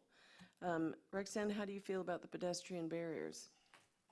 Well, I thought I had covered that by saying that I wanted all the pedestrians funneled to a Okay. limited number of crosswalks, and I think to do that, you have to have Okay. some kind of barrier. I think you may be hitting up against that manual you're talking about, though, Probably. with the railings. Okay. I don't think so. Well, we'll see. We're just going to ask. We'll see. Okay, Bruce? So where's the tram route? What do you mean, where's the tram route? They How gave do- it to how- us. how do- They did? It's on the last page. That's a tram route? Yes, those, Oh, okay. the tram is in green, and 410 and 490 are the two other colors.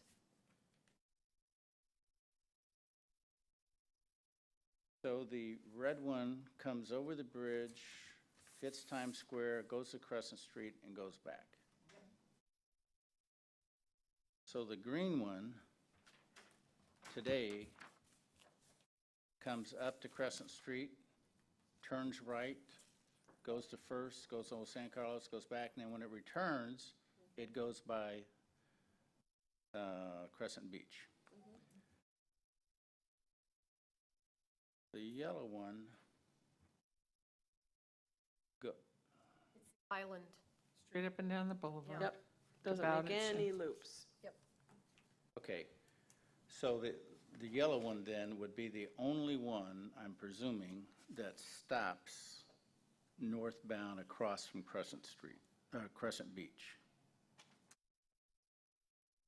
I don't know that's an accurate Yeah, I don't know statement. that that's accurate. Well, then which one does? Well, I don't know, but I don't know that that's accurate. I believe that they, so one is, I suspect by looking at Yeah, the size that the tram is included.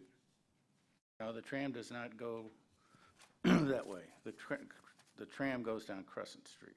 I mean, I'm sorry, they're the green one. That is the tram, the tram comes through Times Square too. yeah. Yeah. But it doesn't go across where the stoplight is, where the pedestrian light is today. That's what I'm trying to say. There's a tram stop there by the pedestrian light. That's a northbound You're talking tram. about in the heart, I believe they're moving the stops from sort of the heart of Times Square further up in front of the beach and across in front of Seafarers. I guess my point is that you don't need a tram stop at Seafarers. Okay, that's another point. Do we need a tram You stop? don't need at- a northbound stop at Seafarers. No, you don't, because then you just have to have all those people cross the street. Exactly. Exactly. So I suspect that, based on the county's original drawing, that they're the ones who drew what's on page 51, and they're showing that large pull-off area for public transportation, so I would venture to say that they feel they need something there.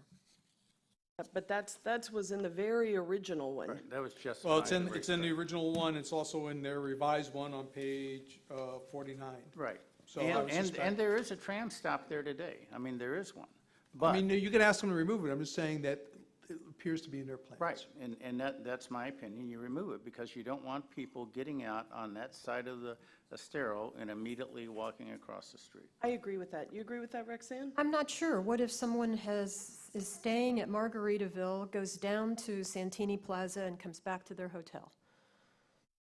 Probably a tram stop ahead of Margaritaville that you could get off at. Okay. Yeah, I agree. Yeah, I would not put, okay. No, I All right, get rid of it. So let's, just to elaborate a little bit further on the trolley tram stop. The trolley stop, do we all agree that it moves out of Times Square and it moves into Crescent Beach? Yes. Yes. Yes, Yes, yes, yes. yes. Okay, so the trolley stop moves to Crescent and no, Crescent Beach, and no at Seafarers. Continuing just with the thought of the no tram stop in front of Seafarers, then in all reality, depending upon what Seafarers is used for, you don't even continue the sidewalk along there. There's no need for a sidewalk there. People cross at, Depending on the use of it. exactly, just a, Yeah, that's why I was asking. Right. We The need to use know is- what the that's use going to is be. important. yeah. Bruce, do you have something else?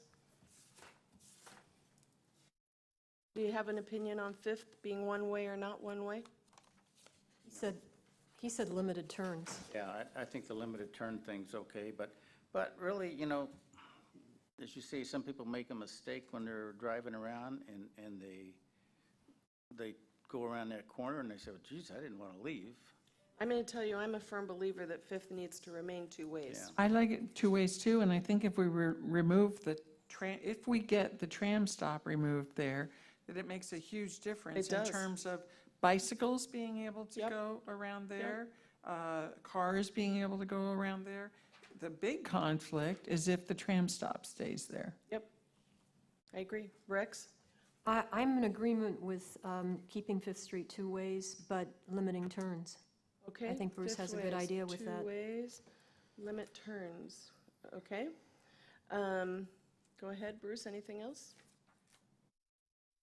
Well, it gets beyond this scope just a little bit, but if we get over to where Old San Carlos and Estero meet, and we're going to have a light there, that intersection to me, and this is our business, I guess, not theirs, but that, I would say that's an all-walk intersection. You know what I mean? No? Traffic light changes, all walk. Right. So all the lights go red, and you go diagonally, crossways, down the middle, however way you want to get across the street. So instead of having separate walks for this way and this way, it's one way, you just go. That sounds like a lot of fun. Well, and many How do places, people know that? well, because you paint the square like that with stripes in it or something. Oh. A lot of towns Diagonal. have that. It's Okay. nothing unusual. I don't think I've ever seen it. Oh, yeah, it's a big. At a sheltered life. And then, the other thing, yes, thank you for reminding me to speak up. To me, when you turn on to I'm going to call it North Estero, that we have two lanes there going north. One a right turn only lane and one going straight. One, you lost me. Talked about this a lot, yeah. And that trolley lane would also be trolleys and cars, wouldn't it? Oh. Okay, so you want to take away this, you want to take this right of way and have Yes. two lanes. What do you think about that, Rexanne? Sounds like a good idea. I support it. It does. Okay, I'm gonna. It may not be easy. It's something that's not on any one of these sketches. But the people Something on that- the north end have talked about this over and over with us, and I think Okay, it's a And great so- idea. FDOT recommended that at one time. Add through lane to North Estero and and So they would right- lose all their parking at that business. Yes. Well, no, they No. wouldn't lose all their parking, because if I remember correctly, what they would have to go to is parallel parking. Yes. What was parallel on-street parking there? Parallel parking really slows things down because people don't know how to But parallel park. look at that parking, though. That's ludicrous. Oh, I That's- agree. That's the busiest place, one of the busiest spots on the island, and people have to I agree. maneuver to get in and out of there. It's crazy. But is it we- our right of way though, or are we going to have to exercise eminent domain Part for of it that? is. part Don't of it is. forget, we've got some finagling room with Center Street back behind that may be Yep. negotiable Is to this assist a, that. what would we call this section of, I'm going to call it the Winds Fifth. Okay. Okay. Anything else, Bruce? That's it. Okay, Joanne, anything to add to this list? We've Yeah. not touched on landscape or sidewalks yet. Okay, now let's see. I like the 2 lanes that we just talked about, but also then the lane as you come off the bridge, you know how it's only trolleys? I Yes. think it needs to be trolleys and cars. So you would eliminate the trolley-only lane? Yes, and make it everybody. But I think that was FDOT's intention. But And that's why they wanted that continuing right turn lane, Okay. I believe. So with this, with the through lane, Roxanne, do you agree with that? That we eliminate the trolley-only lane? Yes. Madam Mayor? Yes, sir. I think that suggestion is, I mean, hopefully they will take your point about the through, continuing lane, but even without it, I think opening that up to both cars and public transportation is a good idea. And I think at some point that would encourage FDOT to put variable lane usage up there on the bridge, which I think should be our long-term objective. Exactly. we might put that as an eventual goal, by the way, variable lane over the bridge. I'm putting it down right now. And then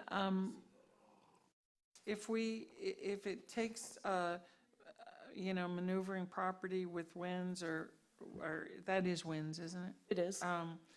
We own Center Street right behind there. Mm-hmm. I'd also like that to make a bike center there too. And I know that may not be part of this design, but I think that would be important. People can come right over, park their bikes safely, and there's a lot of instructions about bikes and biking in our town and whatever right there. Let's see, And I think there's room for that there, yes. especially in that corner. Also, if you move that trolley stop from Times Square down to Crescent Loads of Beach, parking, you loads got of bicycle. bike spot there. Well, and so do we point that out? Sure. I would because, Okay. exactly. And then all crosswalks will be timed with traffic lights and tied into Lee County Traffic Control Center. I forget what they call it. And then the other thing, it just came up today, the interesting idea of an Uber Lyft drop-off if we want to get people not bringing cars. But now let's just think about the reality of that. What is an Uber, Lyft, or taxi ride going to cost you? You're better off sitting in the traffic yourself and then paying $20 to park, because by the time you sit in that traffic, you got a $100 Uber bill. I don't know that I would be in favor of an Uber Lyft drop-off just for enforcement issues. Somebody'd have to keep their eye on that all the time, that people aren't improperly I using mean, it. right now, we have an informal taxi stand at the 7-Eleven.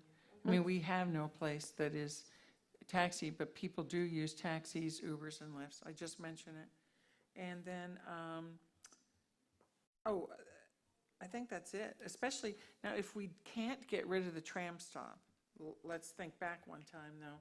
If you cannot get rid of the tram stop on the seafarer's side, then if you look at the difference between the drawing on page 50 and the drawing on page 51, see that small grass strip that definitely a grassy knoll. segregates the grassy knoll?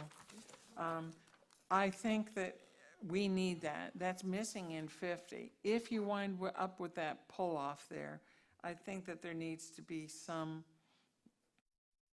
probably a little divider there, but that's it. So I'd like to bring that up relative to landscape. I What I like about the original Seafarers Alternative, or we called it, it was Larry Kiker's idea. What I like about that is the green space that it creates at the entrance to the island. It's also what I like about page 50. I like those things because I think that some sort of entrance feature is super important here. Does anybody agree with that? Yes. Yes. Okay, landscape. And it's, entrance. it's going to be tricky because it needs to be kind of see-through because people always love the view from the top of the bridge, but now they're loving the view at the bottom too because that whole area is cleaned out. We don't want to change that. Yep. It's just an all moment all the way over the bridge to this entry area. So maybe it is something, did Heidi say it? Maybe it is just letters, FMB, and they're see-through or they're colored. See-through, yeah, bright Something would look, colored, pink, yeah. green, whatever. Okay, so, and then sidewalks, we haven't really addressed sidewalks. You got to get the function laid out first, and then you Okay. can do all this other I think the sidewalk, attributes. just follows right along, almost as shown. Yeah. Okay, As so long let as me they have tell you what I guardrails. have here. The trolley stop trams moves to Crescent Beach. No, it's Seafarers. It comes out of Times Square. But number one was the future of seafarers. I'm just going to give you my list. I'm going to give you my list. Okay, good. Future of Seafarers is on this list, okay? Pedestrian barriers.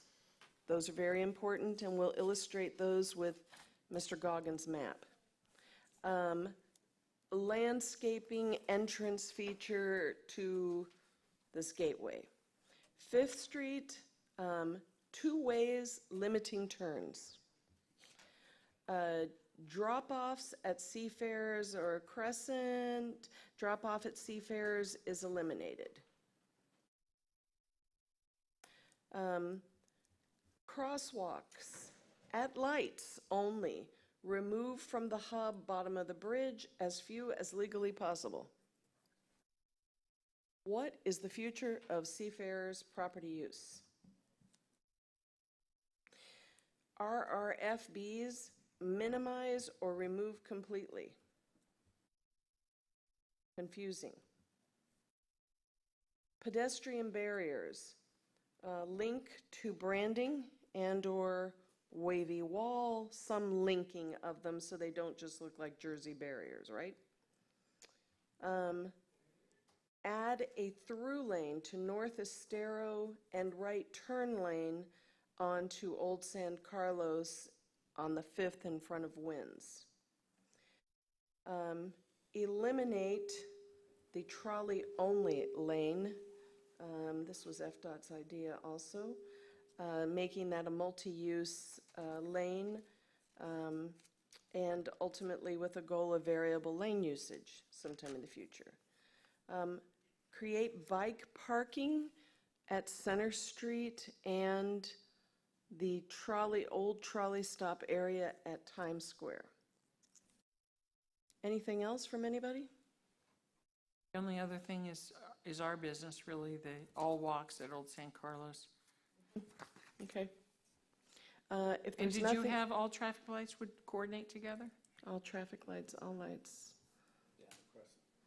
Sync. To Really, Crescent. it's from oldest San Carlos to Crescent. Really, it should I think be- they're supposed to be those smart lights so that down at Lee County Control, they can change it in season compared to out of season. But shouldn't those lights sync all the way off island? They should sync to the flashing light or whatever. It should sync, okay. What? So- The flashing light, I mean, coming What on the flashing island, light? flashing light off the island. All the traffic lights should sync. Flashing light off there. 2 single lanes that single lanes. alternate, Oh. the alternating lanes. That's so backed up, it doesn't matter. So, Madam Mayor, Yes, sir. we had a meeting with the design consultant for the Old San Carlos and Estero signal yesterday, and we advised him to make sure that the computer that will be controlling that signal has what they call maximum number of phasing, so that opens up maximum flexibility on how they can program that signal for live programming through the traffic control center, as well as default programming for non-peak hours. Excellent. Okay, is there anything else? Thank you all very much. Thank you, Public Safety Committee. Thank you to everybody who's had any input in this. And I'll let you know as soon as our meeting is scheduled with Commissioner and DOT. We'll take a 5-minute break and then reconvene as We have to do our agenda management real quick. Shall we okay, just do it yes. real quick? Yes, let's do agenda management real quick. I'm sorry, I skipped over that. Go ahead. Joanne? There's a few here, Roger. I can give you a list later. But there's a few that, I'm not sure if 415 doing walkover is the same as Section 34-652 LDC for the EC. If it's all that same, that's good. I didn't see on here continued discussion of the condos weekly rental. Yeah, that is, was reviewed by the, you're talking about all condos or just the issue that came up? Just the issue that came up. Okay. I know it went through the LPA. Yeah, so went but through I the don't see it on LPA, there. and soon as we get, you all have requested that the minutes be included with the item.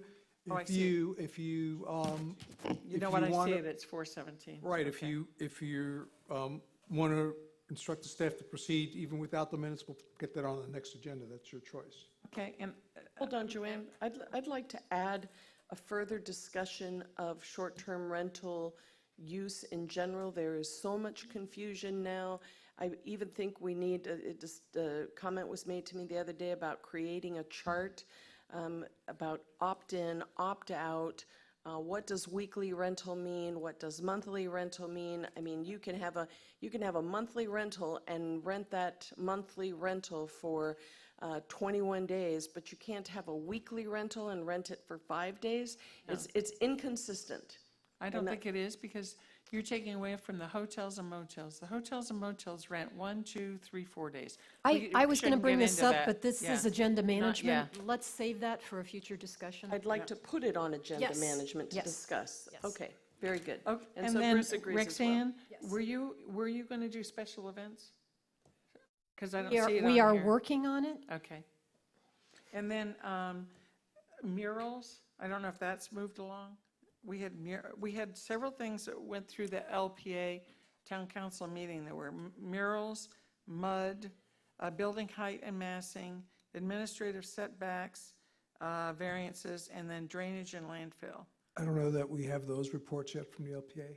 Okay, but I'll just keep them on the bottom of my chart here. They need to get in there. Yeah, they need to get in expeditiously, Right.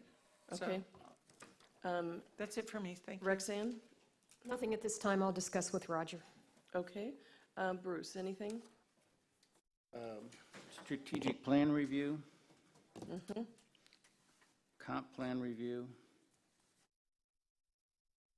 Brought that up, we brought that up the other day about when is that going to occur? Is that comp or was that LDC? Both. Did we? Okay. Parking strategies to follow up on what we just talked about today. And then I was never clear about the town manager review process and pay process. We sort of kicked that around one time, and did we ever establish goals and objectives and things like that? I don't recall, but that's something definitely to review. We could even review it at a work session. Okay, I agree. And pull up what we have so far and then we could serve as a basis. And I guess just the other thought is, you know, we pay for the sheriff a fee. Well, remind me, Roger, how do we pay for the sheriff? I know for some special events, we have some money set aside for him, but then do we pay a general sheriff amount too? We have basically two programs. One is for their ongoing efforts at the base of the bridge.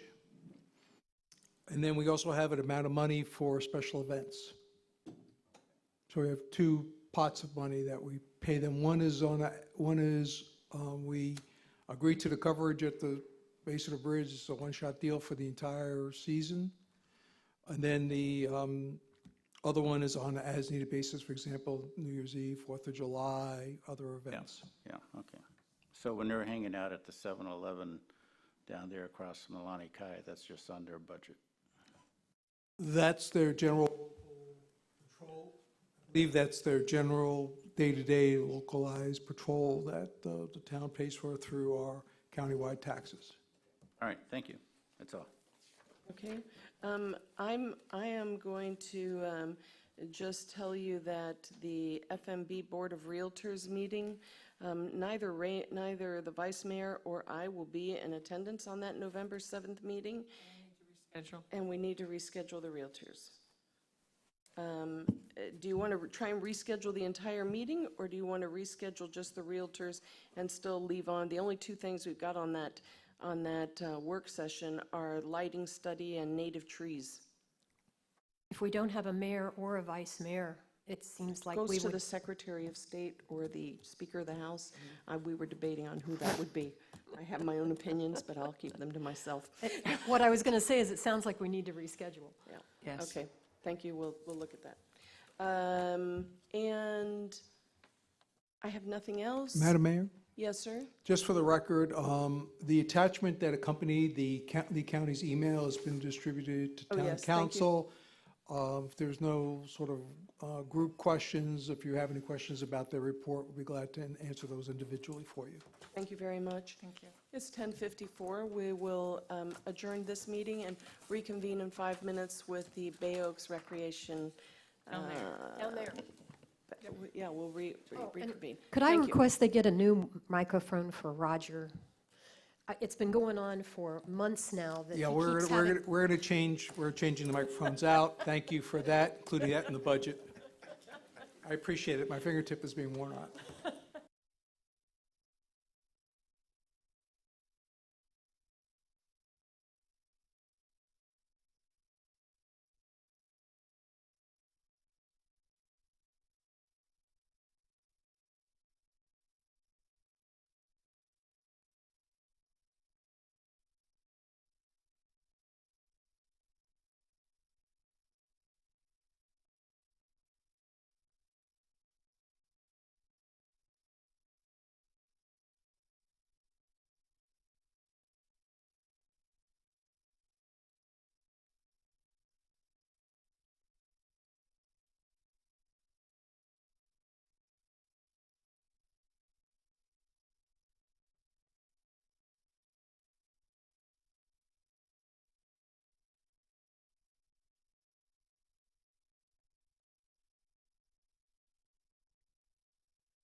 I think anywhere. I think we should intermix it. You think? I think. I don't know. Oh, I just got back. I was told I gotta sit by Lee, so I can pinch him though. I got permission the last meeting, I can pinch him if he started rambling. Oh, yeah. We have it on recording, don't we, Sarah? I think so. I'm surprised they haven't sat you by me yet. Give it some time, you'll see. Yeah, so I can throw stuff across the table at you. 1, 2, 3, 4.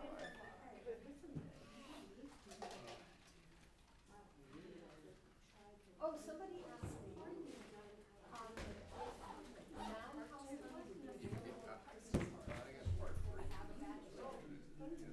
I'm not allowed to sell it because I'm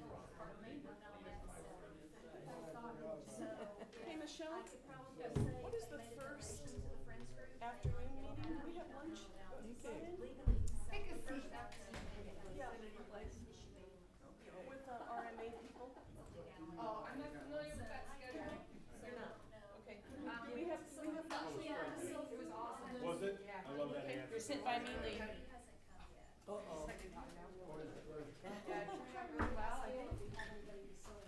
Where's your candy? Excellent. Oh, yes. I heard. What is that?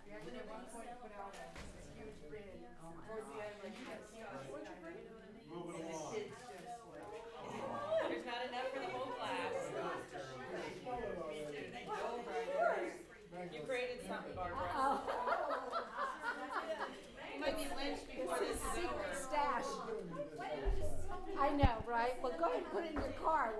have it. Ted McGee and his wife Diana made some mango nut bread and with some homemade cinnamon butter. And so because Lou and I threw a party. You can sit by me. I've lost by my friend. I lost my pen. And I got two. Okay, yeah. So it was magical cookies. Oh, I love that. So I had to split it in half, and I didn't do it before. I'm thinking not, because no matter mayor or vice mayor. See, I'm thinking And you know, knives, because Bruce and Joanne and I would fight about who got to run I'm that not so meeting. sure, knives, maybe guns. Knives. Okay, I thought that was a very productive hour. How are you? I'm good, here, how are you? Yeah. Because if you were not eating Flower. I'm getting knocked out before I walk out. So I heard Friday night was good. It was awesome, yeah. I was like, oh, Yeah, way. I think it's probably the best haunted house we've had. Who put it? It was Dominic, Aaron, and Hunter. Yeah, they really did. They did a good It seemed job. so much bigger than previous years. I think we started from the end, not like the door how we did before.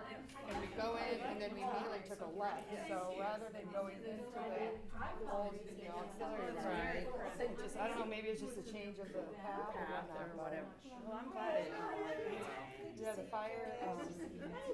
firefighters are over there right now. They do their training. That's what I'm. We are. This is just to review My younger son's about to have The strategy. their strategic plan. Over there. Yeah, it's a problem. Grab one of these bad boys. personal priorities. And is there, I have everything. You got it. I know. I had to go through. I had like 20 I don't know copies. what I am. I'm always in awe.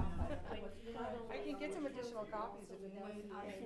This is, so what we're doing today is to review the strategic plan, similar to the last joint session that we had in council.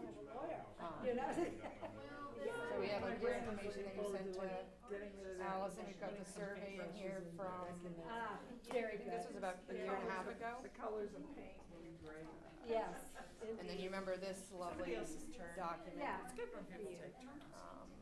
So it's information that we had from when Michelle was the facilitator, and then the information that Lorna Kibbe kind of helped us compile to get to where we are now. So it's everything.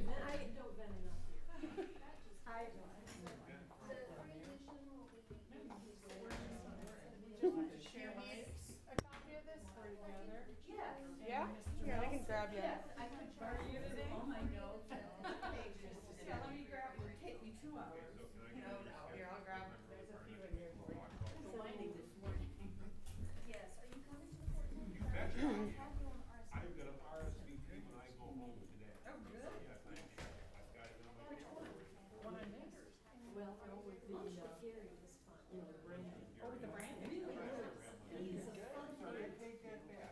We shared breakfast from Heavenly Biscuit one time at the picnic table outside the, community tree.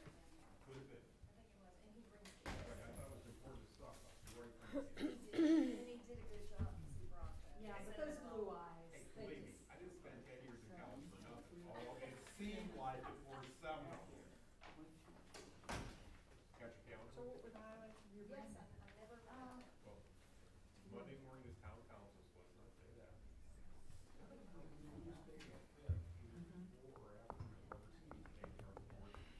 Well, I have BORCAB yeah, I have BORCAB at 9, so in the morning, gives me bedtime. You guys are a very serious group. Oh, I'm done. 3 fires going on right now. I feel this intensity since you've all sat down here. We got a vacation home that we property manage. And the AC guy calls the guy in Ohio to tell him they're gonna be there today. I'm like, you're not getting in today. People are still there till 10. What do you mean? Yeah, please. If you'd have called me, like you were supposed to, I would have told you that. Yes. Do those calm you down or? Hey, I got one. Thank you, Sarah. You're welcome. Are they up? I wanna know what's in those. Does somebody have a bite? Maybe we spoke. Yeah, All right, yeah. I need to know that, so Well, here, if take they're a just pink plain one. old M&Ms, I guess they're uppers. For a while. Exactly, exactly, And then you ride the roller coaster back down. exactly. Share with everyone. Hey, Anita. Hi, honey, how are you? Good, Well, how are look at you? way up there. Yeah, this is ridiculous. I'm not gonna sit here. Yeah. Oh, you're gonna sit up here? Come on. Well, actually, Betty, you should sit next to What they Anita. put on here, some kind of, never mind. This is, yeah, you want to Doesn't Betty need to sit next to you? Yeah, Betty, come on up here. I can sit with you. Come on. Come on, we'll move your chair. I'm hoping everybody got the packet. Be careful of this. Make sure it I bought a dress from your Islander like a month ago, and I thought I sent you a picture of it in the text, but maybe I don't have your right text. Maybe I don't have your right cell number. You must not. That way you can't talk over each other. That, we already have. Come on, Betty. We can do that. Oh, I saw a picture of Julie on Facebook. Boy, she looks fantastic. She is so fit. Well, she's having fun. Oh, thank you. Yeah, because Oh. they're not, that's Yeah, ours. I have this Yeah, one. that's staff. Have you ever heard of This Orange Theory? is, Yeah. Okay, so this, yeah, That thank you, is- thank you for this. that is the public plan. Special.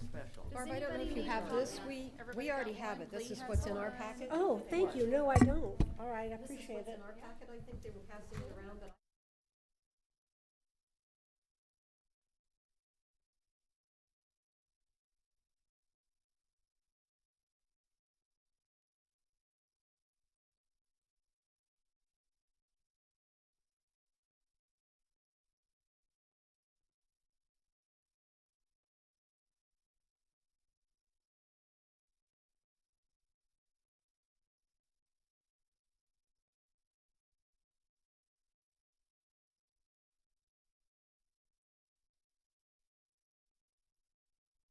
Bruce. And somebody turn their phone off. He's looking for his phone. Oh, Bruce is looking for his phone? We found it.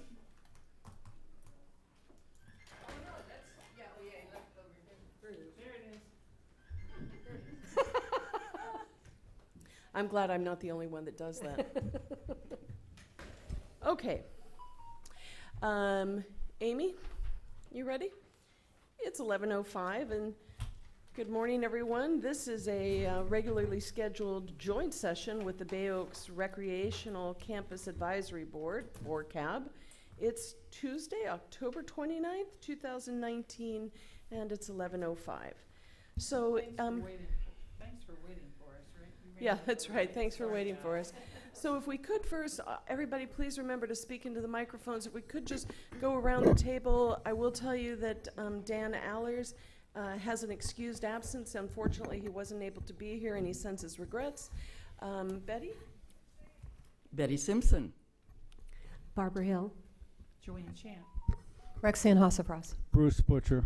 Becky Bodner. Lee Melsick. Ray Sproul. Sarah Mayer. Okay, thank you. So we have 1, 2, 3, we have 4 members of. And we do have an excused absence from Jana Holmes. Okay.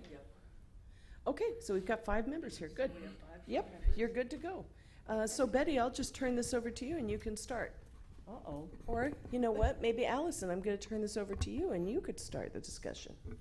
How about that? Thank you. Yes, ma'am. So before you all, the packet of information in previous discussions, before we got to this point, we wanted to provide the council all the information that was gathered up to this point for the multiple sessions that were over, I guess over the past year or so, starting with, and I guess, yeah, it was actually 2018.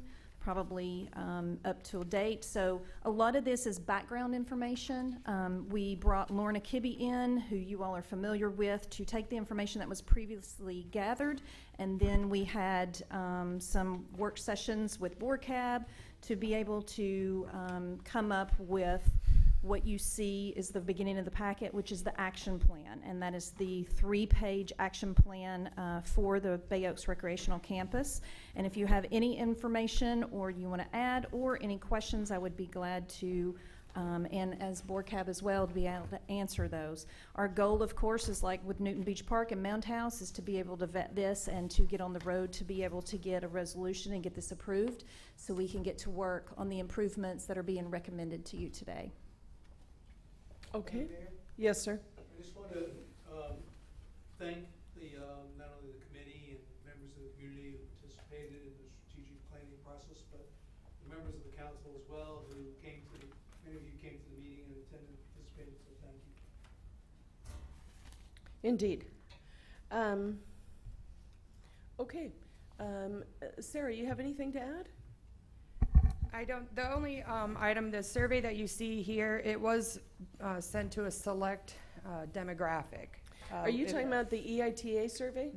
No, the Survey Monkey survey in front of you there. This Yes. one, okay. After I believe the board reviewed, and we found that it was more of a demographic to our older guests.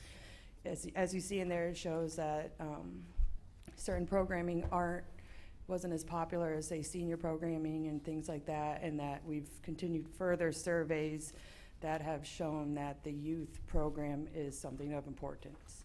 Okay, So, okay. Okay. I guess taglining on that, I noticed that the before-after-school care was marked as not important, and I found that to be unacceptable. That's, to me, is a huge priority. What I was astounded by was the low numbers of use. I'm just gonna be very frank, I was bowled away by it. You know, we've sort of talked about, we've asked the question for a long time, well, how many people, well, what actually happens? And if this is a pretty clear reflection of that, you've got less than 1,100 users. And 1,100 users,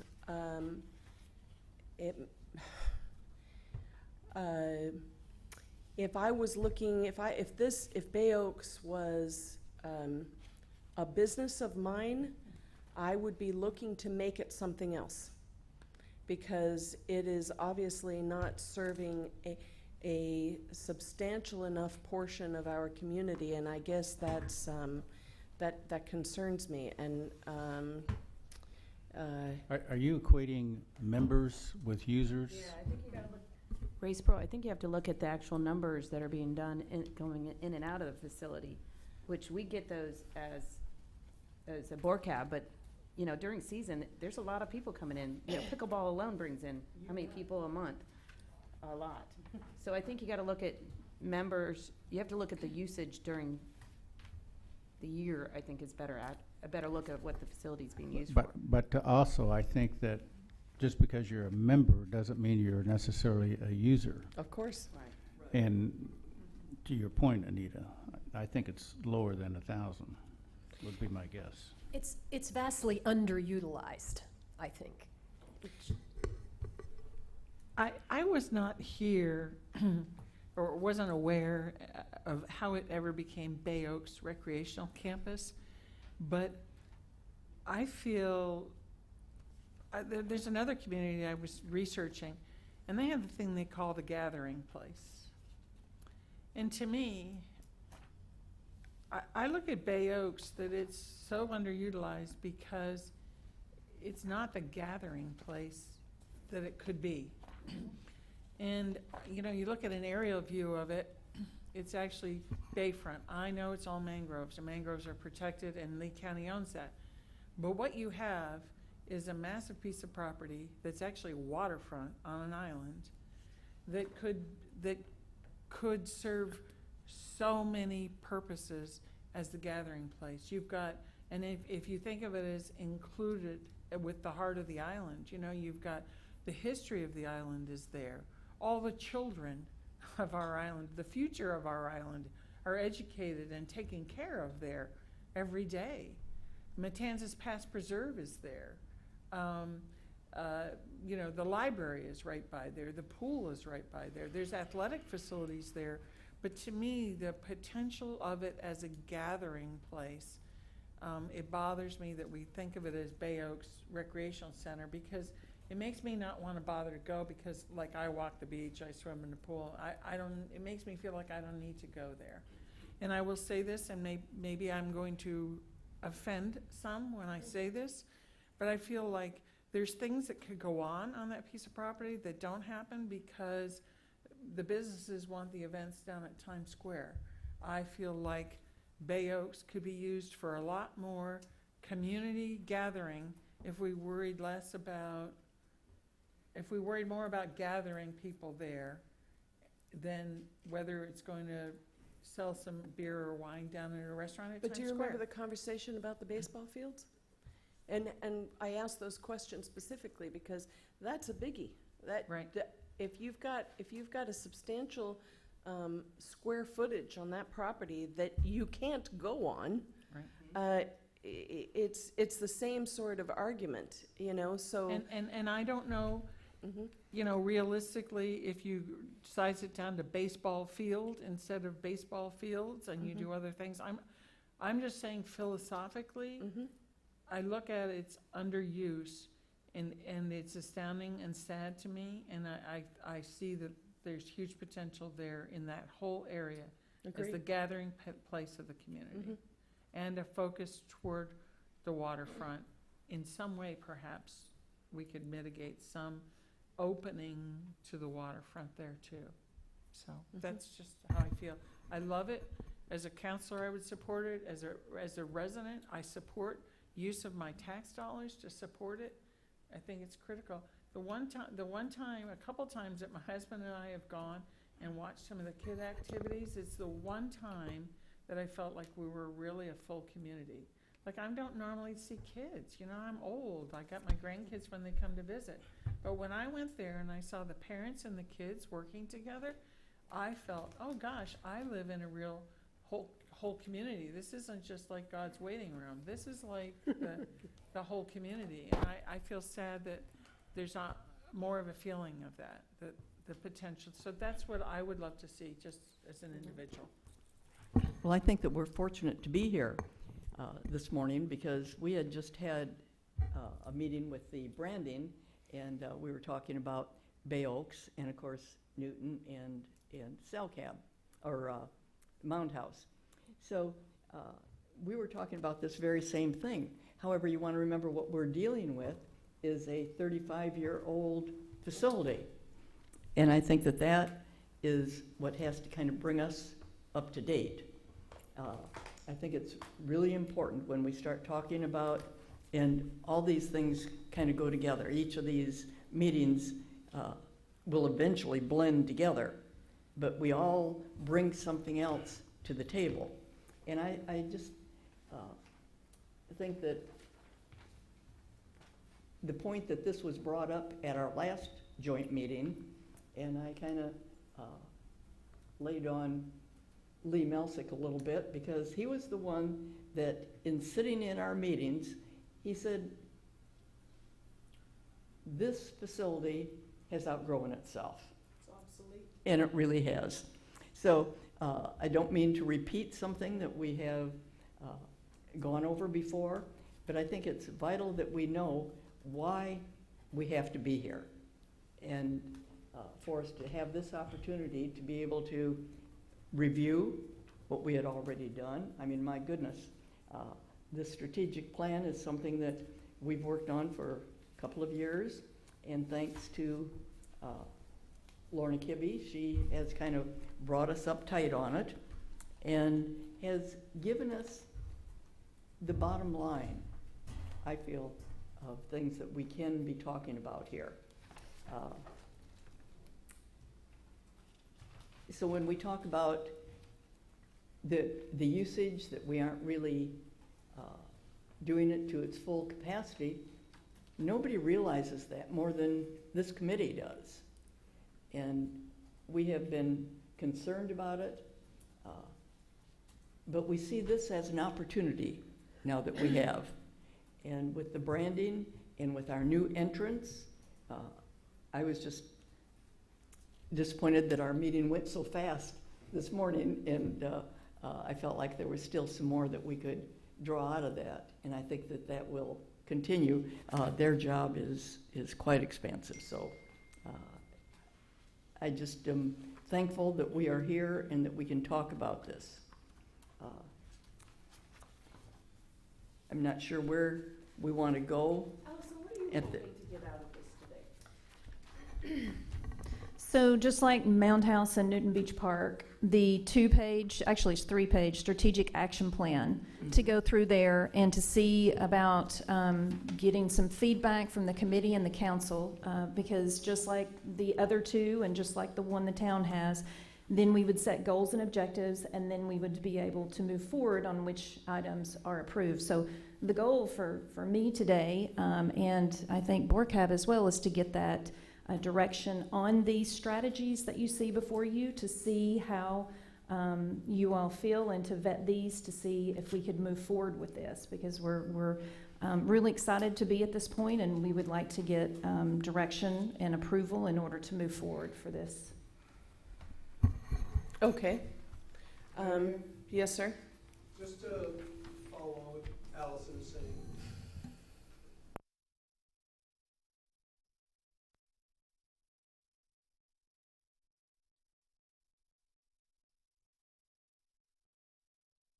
These things, at the end of the day, you know, if you pull on the string, they all require a financial commitment with the town to upgrade and enhance this facility to meet more needs of our community. And in reviewing and approving this strategic plan, you're also stating that we're gonna make this investment. That's part of, you know, what you're potentially approving today, and that shouldn't get lost in the mix. That this is not just a conceptual thing of how to move forward, but it's also a commitment to continue to invest in ourselves, invest in our community, make sure our facilities are first class, make sure that they're used by the widest range of our residents and visitors and businesses, and that's what the ultimate approval of this plan leads to. So that's why it's an important step that you all support it, or reach consensus today and support it, and that's why we go through the extra step of having it approved by a resolution, because it really sets the path forward for myself and the staff to move forward and begin to accomplish some of the things you'd like to see done and the community would like to see done. So I don't want that lost in the individual bullet points here. Got it. Okay. Bruce, do you have any comments? Yeah. I don't understand, where's the investment in here that he's referring to? The investment he's referring to is our budgeting, where we set aside the increase, I think is what you're referring to. We specified an increase in the millage to go for capital projects, and the biggest one was this. Well, that and the new entrance and new entrance. Looking at the amenities and what programs and facilities we have there, and how we broaden this use to meet more needs of our community. All of those things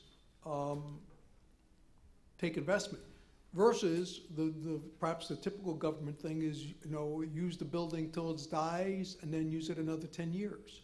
So I think everyone has come to full circle to understand that you don't necessarily have to wait till the roof is leaking to understand that it's time to, the facility has lost its ability to meet the needs of the community, and changes are warranted.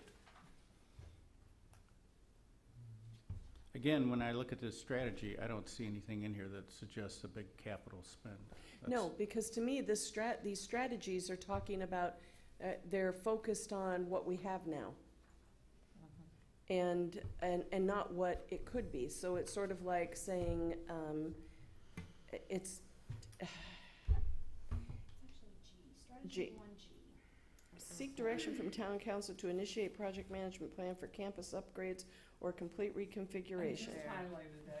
Yeah, and seeking a decision, include data collected from FMB community to fully inform town council of community preferences.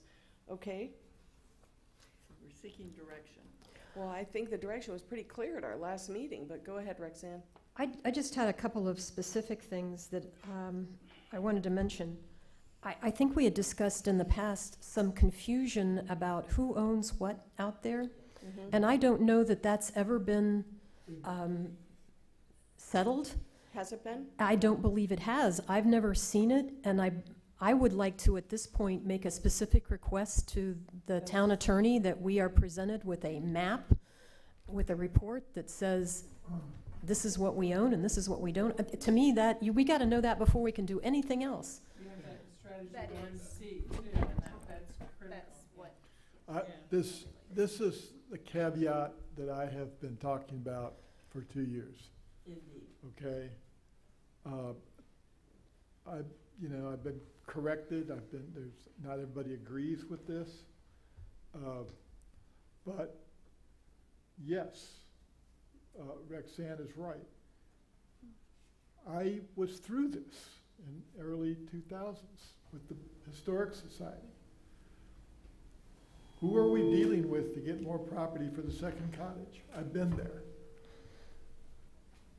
The other part of this is, and it would seem to me, before the town government even begins to talk about financing, about facilities, a new center, perhaps the addition of a senior center, a band shelter that we've talked about, things that bring people down there to replace the things that didn't bring people down there.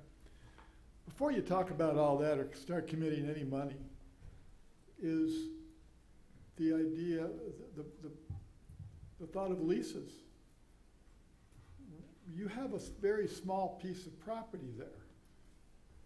And to do the things that the advisory board has looked at and we've talked about, you're going to need more place. You're going to need more space. We're talking about expanded parking or better parking. You need land, and you don't own that land. The school board owns some, the county owns some. Are they willing to give it to us, sell it to us, lease it to us? I don't know how you can talk about expansion without first getting the answers to that. And believe me, it became a big problem when I tried to get just a little more land down there by the historic cottage to put one more cottage in that we got. But were you able to identify who owned the land? That was strange too. I believe we were talking to the school board and we got a lease with the county.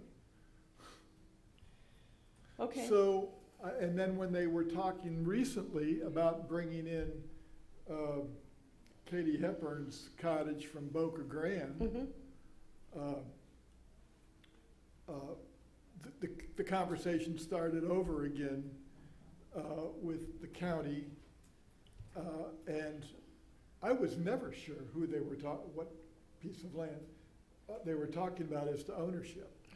That's just crazy. So now I know that there are some in this room who disagree with me, but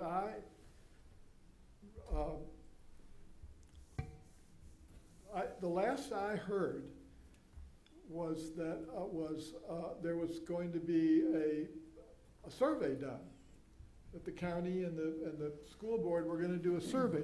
I haven't heard anything more about it. I don't know if it happened. I don't know if it started. Who'd you hear that from, Lee? That was back with the previous. The previous rec director. Yeah. Yeah. Yes. And I thought, okay, that's great. It's about time. Well, that was a couple of years ago. So I don't know if that ever happened. I don't even know if it was true. But I think we need to find out. I think we need to know if we're talking about expansion and money, where we're going to go with it. Well, for It's certain. It was the wrong place to put that place in the first place. Can you be quoted? The county chose it, the county named it, the county built it all wrong. And later, the town didn't advertise it well. The town didn't market it at all. which is why you don't have a place for people to get together. Which is why you don't have the numbers there.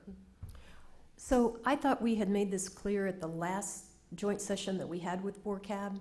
So I want to make sure it's I thought we had also. crystal clear today that. John, that- are you crystal clear on that? Yes. Okay. that we need that, and I'd like to see it at our next, Management and planning? yes. Okay. Although, I'm not sure, he may have to meet with attorneys with the county to do that, but at least I'd like a progress report if we don't have a complete report. Agreed. My second thing is much more minor. Under strategy 4A, there is a consideration of a request to hire a public relations event planner. There's been a lot of discussion, I've heard among the community, that we don't need a full-time town PIO. And I have said, oh yeah, we do, there's plenty of things for that person to do. Like this. So I would like to make my thoughts clear at this point that this is one of the things I'd like to see included in that job description. And I'd like to know if any of my council members agree with me, because sometimes I say something, and because I'm the only one that says it, it doesn't happen. I agree with you. Anita, Thank you. you asked after the boat race, what was your favorite, a list of people. And the very favorite thing I had was that street party on Thursday night. I saw more locals that I have not seen. We saw kids we've coached, parents that that were kids of the parents of the kids we coached. More locals came out to that nighttime event that cost them nothing. I mean, for the most part, they had no money, there was no money invested in it. And it was such a great community event that tells you we need those kind of events. I don't know, whether it's a boat parade or what. People will come to them if you're doing them. You can't do them at noon. Absolutely. You can't do them at noon. I think that was one of the draws. It was at night. It was out of season, so people would drive down there. But I think it shows that we need those events. And every local I saw, they were all like, oh my God, this is the best night we've ever had in 12 years on this island. We had formerly we had an event planner, which was a position at Bay Oaks. It was, as a recreation person, he was in charge of event planning. He did things. He did some fun ones. He left with, when Sean came. Well, Sean came and then he left. But he was in charge of doing that. And as someone else said, the Taste of the Beach used to be at Bay Oaks. And then I guess the Chamber of Commerce moved it downtown. But that's an example of an event that was very successful at Bay Oaks. And of course, Fright Night, but things like Becky, that. I'm just curious about something. So Taste of the Beach is a great example and something that would be fantastic at Bay Oaks. But where do people park for that then? Do you have arrangements with the Methodist Church, with the library, with Sea Grape? I mean, Yes, where yes, do you put? Okay, so those agreements are in place. Okay. And No. and we have a tram. no, they're not. We've got a tram too. We work with Lee. But you have a tram. You've got hundreds of people that go to that, and the vendors alone. I mean, you have to have place to put cars. There's not that many more cars. When you take the parking under the bridge, there's really not that much more parking than what you can already do right here. And don't forget, and we're at the talking about library and at community. the I other- mean, my car's already parked at my Hey, house. I'm not I can- opposed to this. I think it's a No, I agree. fantastic idea. Yeah. Move it back We've to got Bay Oaks. complete streets. I can bike up, I can take the tram up, I can do whatever. Anyway, that event planner is what, I think second there's the a need. importance of. I think when we all convened last summer, the Rexanne brought up a very good point about saying, okay, so if you guys find that Bay Oaks currently is inadequate for the following reasons, please be very specific about what those inadequacies are. How are we not serving the community? And actually present that, which we did. We did this summer. In fact, the presentation was made August 19th. We put together a bullet point account of why this property doesn't work, both for the main building and for the campus site. And then we offered recommendations. To your point, Joanne, we want a happening place. We want a gathering place. That's precisely what it is that we endeavor to achieve here. And so the BORCAB group have since then talked exhaustively and researched other area facilities to see, now that we know that this is inadequate, we presented that to council, we did the research to see what we want, and then put that in a list of recommendations, and then furthermore come up with the strategic plan. We now present this to you to say, we've fulfilled our part of our R&D effort. We've been very specific to council and to the town about why this is inadequate. Now we just need to move forward about what it is we want to achieve and how best to go about doing that.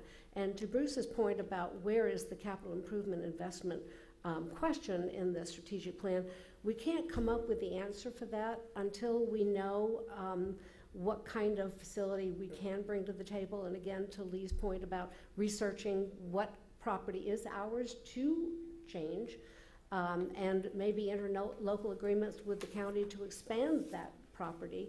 And then, in my opinion, to hire a land planner to come up with the composite of all the things that we've gathered, and then have a master plan, and then provide the funding for what that's going to cost. Now, that could be a very aggressive project. It could be based on the political will of the council, but at least BORCAB has put into motion, and staff, into motion this course of action that we've outlined in the strategic plan. Mm-hmm. Mm-hmm. Well said, Barbara. Thank you. It was well said, and I want to refer to one of your pages here too, not have it be overlooked, because I recognize with the mangroves there's issues, but I notice in your strategy 3B, you talk about ways to collaborate with other town facilities, and one of them is mooring field. And that's what I've been thinking too, you know, town council has had discussions about whether the town takes over the operation of the mooring field in total, moving forward, and, you know, for building a building, whether additional showers and things belong right there. That could be another revenue source to help support that gathering place by it being then the welcome to the town from the water at the mooring field. So at any rate, I don't want that to be overlooked in the planning, and I'm glad to see it in your strategy 3. Joanne, I'm a little confused about something. When you talk about a gathering place, I'm not sure I hope I'm wrong about this. We talked before, and I thought it was a consensus that you need to knock that building down. Oh, yeah. Oh, yeah. I visualize the whole property as a gathering place, right. and it's not right now. It's not right now. I refer to a community center, not a gathering place. Okay. But and that's the thing I didn't like even about calling it the recreation, because I think it's even more than just recreation. Recreation may be part of it, but it's more than that. So no, I agree that the building and the facilities. There's a consensus here on the council that place needs to go. Yes. Okay. That needs to change. Wait, do we have everybody's agreement from the council? Okay, that's. It needs to change, I think. Well, it may need, I would say it probably needs to change, but, you know, are you talking about a $10 million thing, or a $50 million thing, or only a $5 million thing? I mean, my view on that, whether it's 5, 10, 15, 20, is that the first step has to be to talk with Lee County and get some understanding knocked down with Lee County about this thing. And first you have to understand who owns what and all that stuff. But if you're going to spend a lot of money in this, it's got to be, I think, a partnership with Lee County and the school board. You know, once again, Lee County, from our knowledge, and maybe you guys have that, you know, provides money to Sanibel and Estero and everything for theirs. So a partnership does not seem out of reason. But that's where you get to these whole conversation of who owns what, how we'd want to design it, and how we'd pay for it. hopefully that would be part of that, all part of that discussion, essential part. And this facility, it can't be all things to all people. Like Sanibel has a completely separate community center. It's actually, it's located 3 miles away from their recreation center. So there are other possibilities, or having additional activities at, well, we're having one at the Women's Club. Yes. At Newton Park is too small, but there would be a possibility there. If there were a completely separate community center, would be another possibility. But you know, the other thing, when I see of it as a gathering spot in the whole heart of the island, you know, the library's right there, and there's all those meeting spaces in the library too. I mean, those are all publicly owned things. They make it very difficult. I know other groups have tried to rent rooms, and it's you know, they're nonprofits, and it's too expensive, and in past, you know, leadership of that library was not receptive to. But my using point it. is, these are all publicly owned You're right. facilities, including parking and meeting spaces. And to me, if we're talking to the school board and we're talking to Lee County, we also talk to the library board and say, how do we all work together to accomplish these things? As a, you know, why build extra buildings? It makes no sense, you know? It doesn't make any sense for the public to own duplicating buildings, which is what you're saying. I agree. I believe the library started to become a gathering place because they had some coffee, they had some things there. Unfortunately, that keeps failing because I've tried to utilize that space, and I did for a while, but again, the coffee shop has closed down. So we need to look at why that failed. I have had some success in using their meeting space, though. I haven't found that to be an issue. You have to put down a deposit, which some people have a problem with, but the cost isn't too bad. But we might want to explore why that failed, and I think you got to have some, not a lot of food, but some coffee, and maybe concentrate on some healthy food available. Because I'm going to go and meet somebody there if I can sit down and have a cup of coffee. Yeah, I noticed the Historic Society had been meeting there, or they were having their speaking meetings there, and all of a sudden they're back at the church. They've left the library, so I don't know what's going on there. But again, I think all of this is putting the cart before the horse. I think we need to find out, well, two things. We need to find out if we're going to talk about expansion, what we can have and what we can't have. I think you need to not talk, and I think the word expansion isn't necessarily an accurate description, but a renovation, a repurposing, Well, I hope we're not back to putting lipstick on a pig.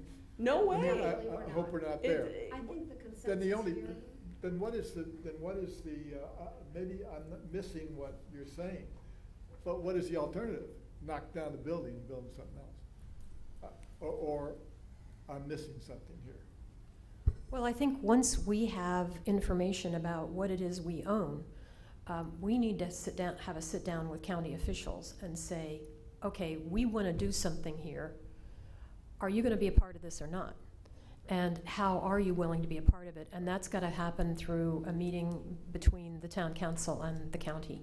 But I think we need to have some information in hand before we have that meeting. I'm wondering, But the ball is in our court. if it's not something that we could tack on to, Roger, our meeting with the commissioner when we talk about the road, if we couldn't talk about add-on Bay Oaks right then and there. I agree. If we could get the information prior to that meeting about who owns what, I don't know why that would be so terribly difficult. Ray, what were you going to say?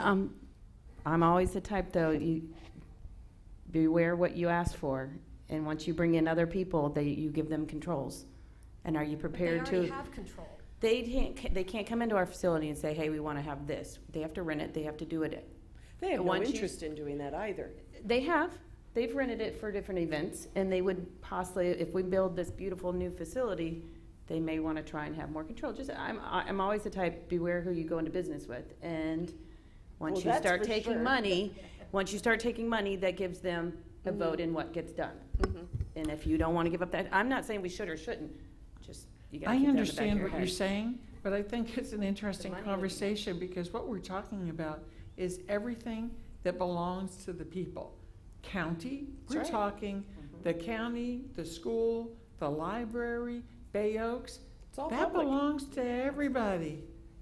I mean, it's not like we're approaching, let's say, Tuckaway or some of the other businesses, which may be rolled into conversations for who knows what, but, I mean, these are public entities. We should be working together for the public good.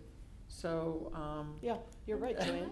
Am I wrong, but didn't we have the same conversation months ago and asked to have that research done and brought forth to our Bay Oaks Advisory Board as to just what owns that land? I thought we had that conversation.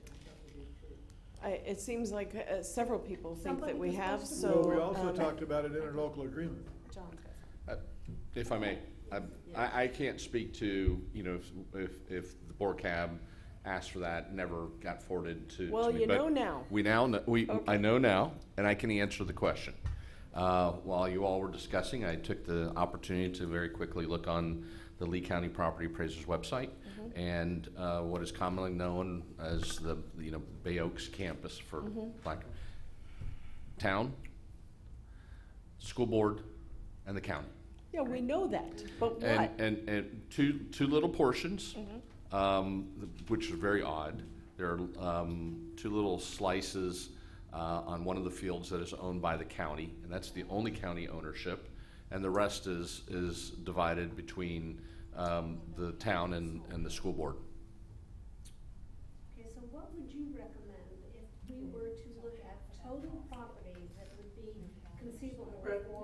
And were there Barbara, pull that microphone closer to you, sorry.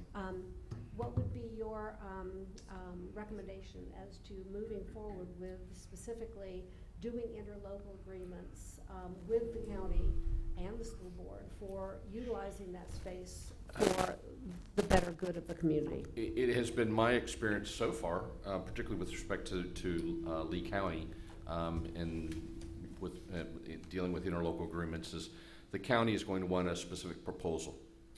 They're going to, as well as I suspect very strongly the school board.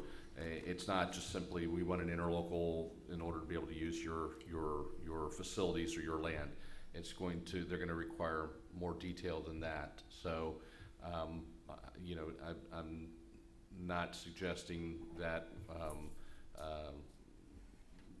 we're putting the cart before the horse, but to the extent that there's a discussion taking place right now about what the future of this property is once that's determined, is then we take that information and start having those meetings at the staff level with the county and with the school board to ultimately get their buy-in and then bring back those interlocal agreements.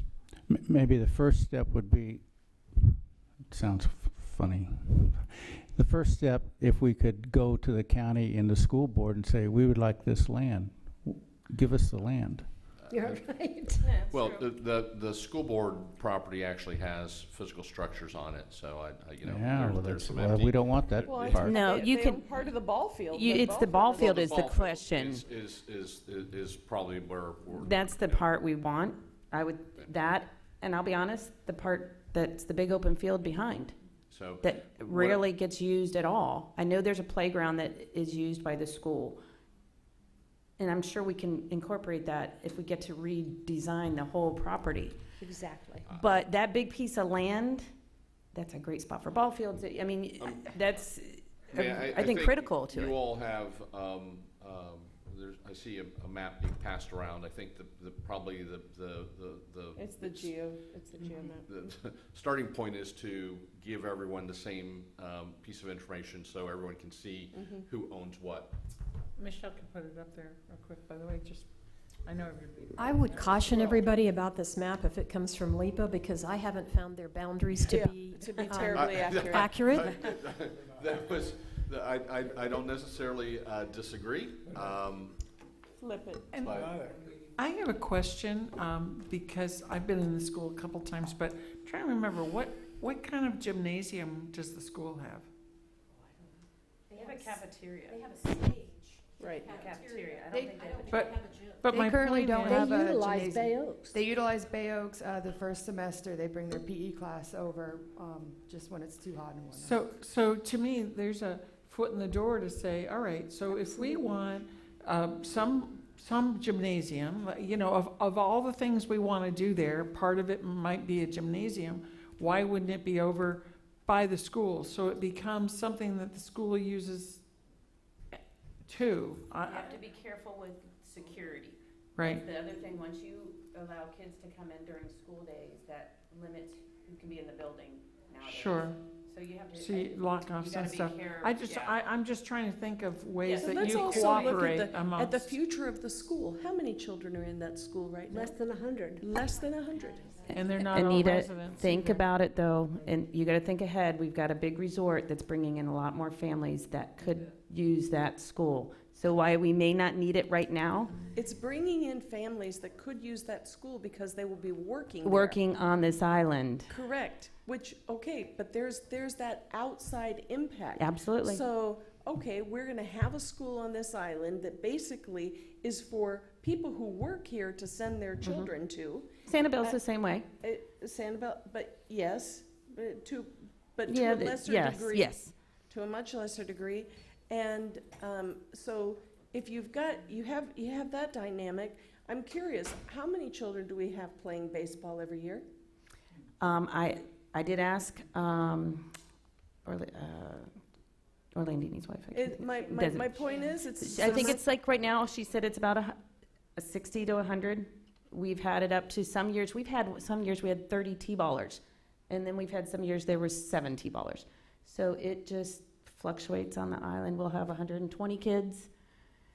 I don't know what 5 years is gonna bring when you have more families, because the district for the Little League goes all the way to Okay, so again, public. that's a Yeah. Lee County conversation. Absolutely, It's not a town of absolutely. Fort Myers Beach conversation.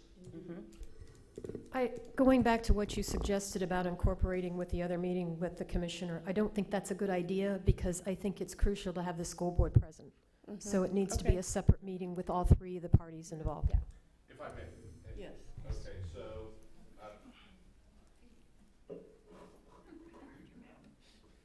all right, I'm going to, this, obviously, the main campus, where I have the property just over here that has, the baseball field and part of the other field is, right here, sorry, is owned by the town. The immediately adjacent smaller parcel over here is the school board. These little triangular pieces or odd-shaped pieces right here and right here are the two parcels owned by Lee County, according to the property appraiser's website. They have a very small footprint in the overall assemblage of property. They do own the larger property, obviously, with the wetlands and. And the big field is school board too, right? Yes, and this is all school board as well over here. The tennis court area. The tennis court is owned by the tennis court is owned by the, School. by actually the town, with these two little pieces right here owned by the county, and this is the school board. School board's a big field. Yes. And does the school board pay to maintain that? Who maintains it? That I, Who maintains the The town. We do. No, we do, we maintain all the fields. And do we have an interlocal, We do don't. we have We an don't get- interlocal with the school board relative to that? We do? my understanding, based upon my research, yes, we do, and there was a prior discussion at the last meeting, a proposal to modify it that never went anywhere. John, So- are you sure that the school board does not own that tennis court? I was told that. I've heard I heard that their line runs through a piece of the tennis court. Let me look on the, I have it up on my computer, which is easier. So we need to know definitively what I the agree. interlocal is with the school board, what it entails, what's our responsibility, what's their responsibility, Any, and any current ILAs, yeah. Exactly. That is the school board. The bulk of, you can do it for, the bulk of the tennis court parcel is the school board with those two little triangular or odd-shaped pieces immediately adjacent to the right-of-way and the mangrove, the wetlands are owned by the county. And that's why the county's involved in this entire discussion, is because of those two little odd parcels. no, the county's involved in this discussion because of the way the property's used. Yes. Yes, exactly. Yeah. We're taking, That's right. we are gladly welcoming the children of people who are employed on the island as well as all who live on the island. And I think that that is an important part of why the county is involved as well. I'd like to make a suggestion, when you're gonna, if you're going to, if it's decided that you're going to get together with the county and the school board, that one of the first things you ask for is a survey. I think that, Why can't we just do the town do the- that? It's well, expensive. It's it's expensive. Split it 3 ways or whatever, but do a survey. If they didn't do a survey a couple of years ago, I think you should have a survey, because the land over by the historic cottages, which was my experience, there's county land in there. And the other thing I wanted to ask about is, I guess my vision is, I always remember that great movie, The Creator, with that great actor, what was his name? Peter O'Toole. Peter O'Toole tried to make the other professors at the university, when he was trying to recreate his wife, that you have to look at the big picture. He always talked about the big picture. And if you weren't looking at the big picture, you were irrelevant. My vision of this, and I've talked about it in the advisory board meetings, and I think I had at least a couple of little support, is not to just talk about, maybe in the beginning, talk about the land immediately adjacent to the center, the whole thing, all the way over to the Historic Society cottages. Mhm. When you're talking about that's a vision that really includes, for me, and I'm going back to when I tried and failed, to get more of that land adjacent to the cottages on the other side of the area. I wanted that whole place back there for a historic village, to do what Sanibel did years ago, when these historic dwellings are coming up and being given to the town or the county for free, and in some cases, the developers will even pay the cost of the moving. There's no place to put them. And I know the Historic Society has wanted for years, back when I was president, and ever since, to save some of our history on this island. And to do that, you need a place to do that. Well, there's a whole lot of land back there on the other side of us, of the town, to do that with. So my vision has always extended beyond the immediate adjacent land. Now, it's fine to talk about the immediate adjacent land if we're going to talk about doing something new with a gathering place, or create a gathering place. But let's not forget all the rest of that land back there that belongs to the public. That's all public land back there, regardless of the fact that that has nothing on it. That's great public, that is, to me, very valuable public land. Maybe not financially, but certainly to do the kind of things that Joanne is talking about, and we're all sitting here talking about. That's a lot of land. When you go back there and walk it and look at it, sitting there, all the way to the mangroves. And you're not gonna rip out the mangroves, so forget about that. But you might get a walkway through. Well, We tried that. well, there is a walkway, there's the Martha Red property. But, so I would hope that we keep that in mind also. Yeah, I agree with that. That there's so much public land back there. It's fine to begin talking about leases or gives or whatever. But while we're doing that, we may want to ask them, what have you got planned for the rest of that land? The school board has nothing planned for the rest of that land. And the little parcels that the county owns, they probably give them to you. Heck, they gave you Bay Oaks. Yeah, really. So, Well said. So, you know, you could probably get the county's land easy. The school board's another matter. Like I said, I had the school superintendent, what seemingly was in favor of giving us a little bit for the historic village. And the next thing I knew, the attorney, school board attorney, stepped in and said, well, that land's too valuable. Well, it's public property. Yep. So let's keep that in mind. I hope we keep that in mind. I agree with you, Lee. For short-term purposes, can we look at strategy number 2 and just talk about a couple of these things? So one is, you know, an interlocal with the school board. So I've made a list here that we need to review the current interlocal and see where we go from there. But then you've also got something here about coordinating and working with the library to share programs. Is there something underway with that? Anybody? No.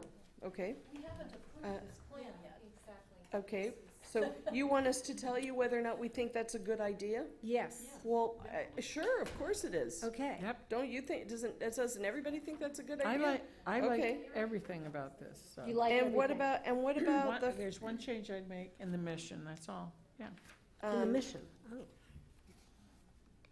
there's one change you would make to the mission statement, is the only thing you change? Yeah. Okay, and what is that, Joanne? Well, I'd add the word cultural. I like quality recreational, cultural, and community experiences, because I think that grabs in like all the other things we got going on in that area. If we're Cultural trying to could make a bring big- music in. Right, it's got your music, it's got theater, it's got the library, so, I mean, I don't know, it's just sort of a bigger grab, that's all. Mhm. And so then maybe in the vision, it might have the word cultural as well. From what I'm hearing, it sounds like we need to put this plan on a future agenda for us to approve it so that BORCAB feels they have the ability to start making these outreaches. Right, that's what they're asking for. Yeah. So I'm saying do it. Okay.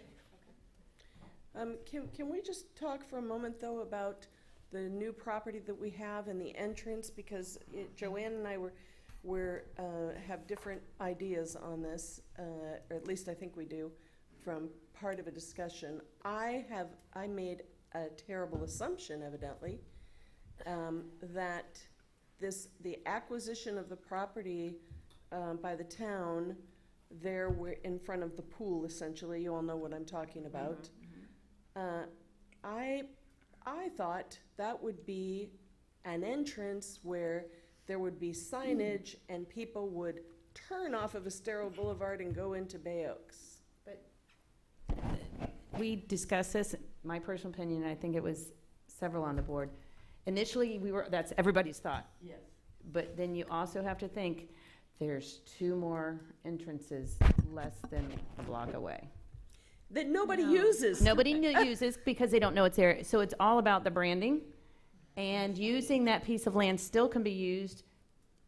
Is that the best use of that piece of land? Should it be, you could put a building there. You could put the fitness thing there that could easily be moved when it's time to be, when you want to repurpose the whole facility.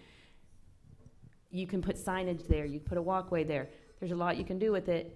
To bring attention to Bay Oaks, is an entrance the best use when you already have 2 roads that people use already? Okay, so light it up with Christmas lights 24 days of the year to And people are still gonna say, how do I get there? Yeah. Where do I go? And Where here, do I that's turn where right? we have to get the What? library involved, and we've requested for years to put a signage at the corner where the library is. The library fought us, would not let us use their corner. And we said, there's a right-of-way, and we should be able to have use of that right-of-way to put a sign for Bay Oaks. Well, this needs to be revisited. Well, we're going, Prominent signage showing directions. we are putting a sidewalk down Bay and School, just FYI, and they're gonna be on the library side of the right-of-way. So it'll touch the library on both sides, and we're actually talking about whether the tram then would just reverse direction. So it wouldn't be running in the same direction as the cars lined up to pick up the kids, it would actually be working the other direction. So, at any rate, so just FYI. But that being said, now she talked about, she saw it as an entrance, and you see it maybe a bill. See, I kind of see it as both. And I think of, when you drive up Summerlin, and there's that dental practice on the right, that's got the Jeep and the thing Yeah. coming Well, out. think about it, if you put a playground there, just for building. example, and you get kids out there Yeah. playing with their You- grandma, and you- that's gonna draw people there. Right now, there's nothing Exactly. showing rec So, center there. But and the other thing is, if I want to figure out like what's going on back there, I'm not going to park my car and haul my 67-year-old buttocks back to the building back there Well, to yeah, figure it out. To me, if that is a spot you come in, maybe you drive in, maybe there's a couple spots there that are 10-minute parking only where you can come in and get information. So maybe there's somebody there, maybe there's space up over, maybe you drive under it. It's a building that's space underneath with some office and entryway, some big something gets your attention.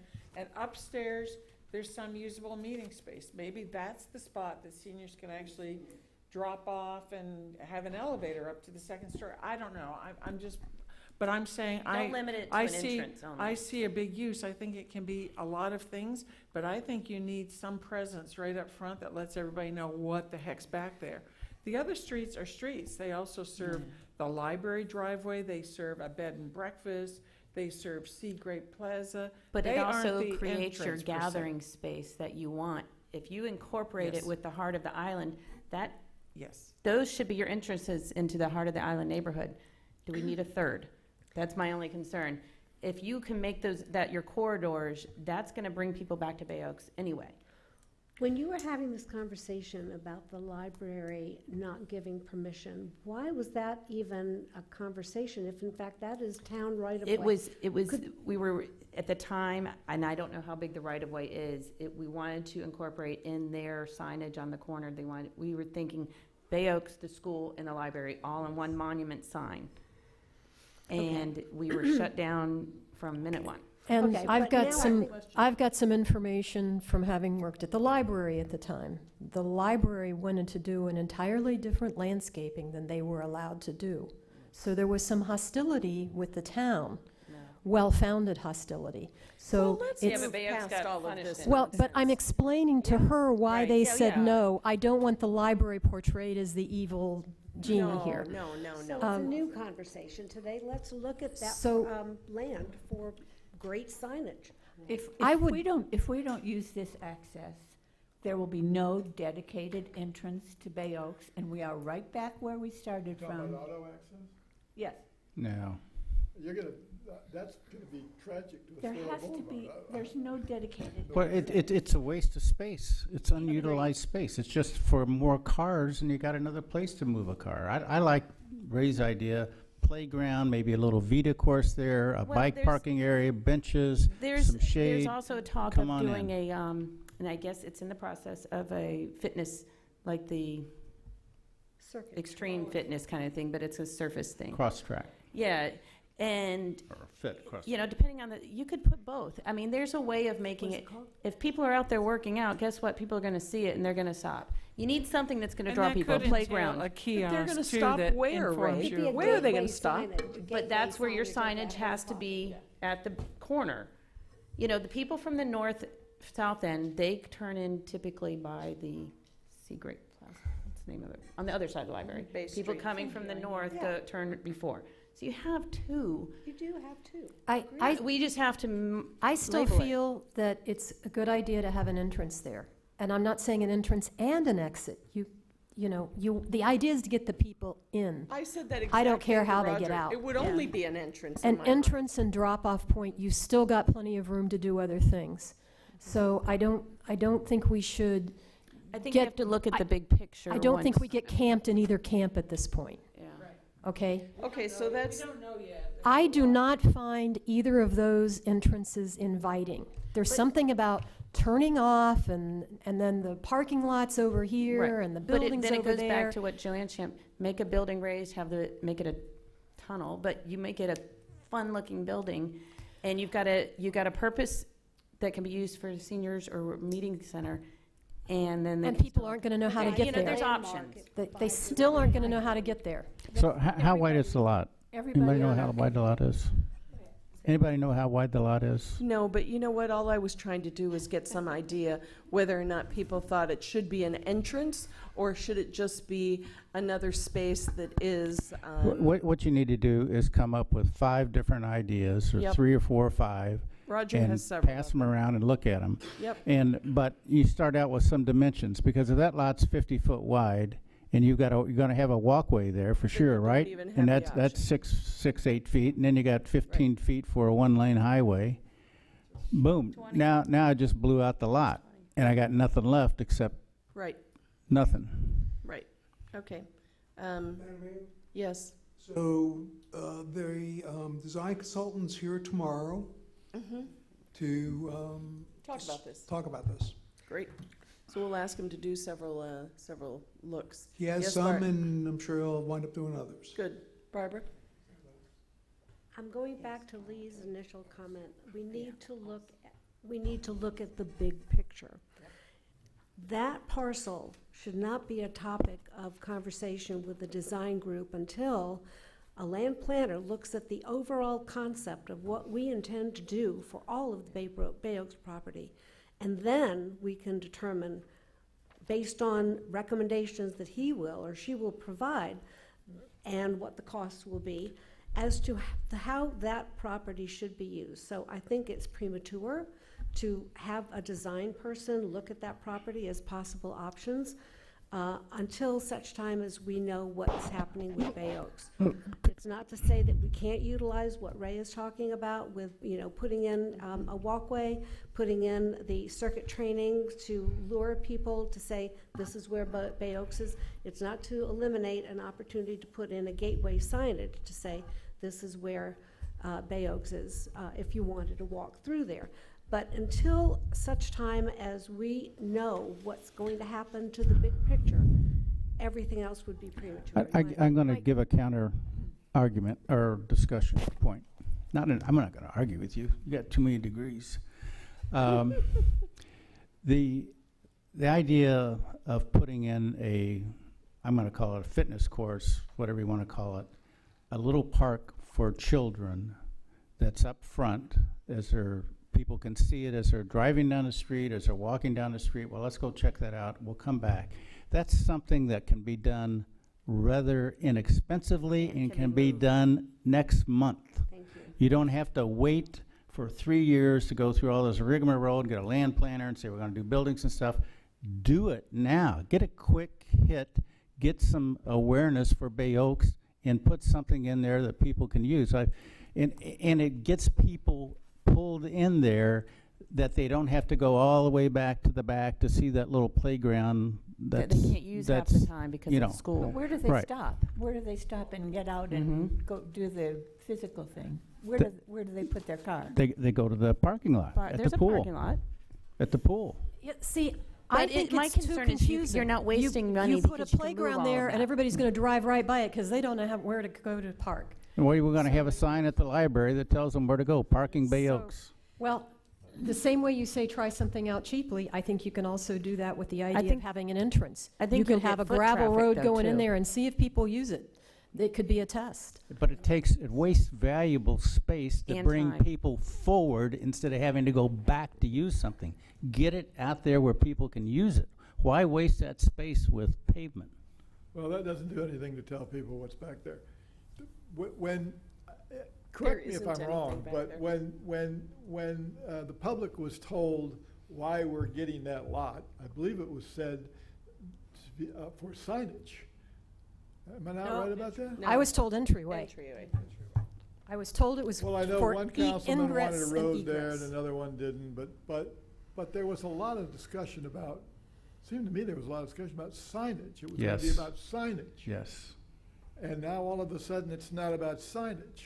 Nobody's about- saying it's not about signage. It's about bringing attention You to can Bay begin with Oaks. signage, and then when you got the big picture well underway, you can do something else with it that might fit better. But for the immediate,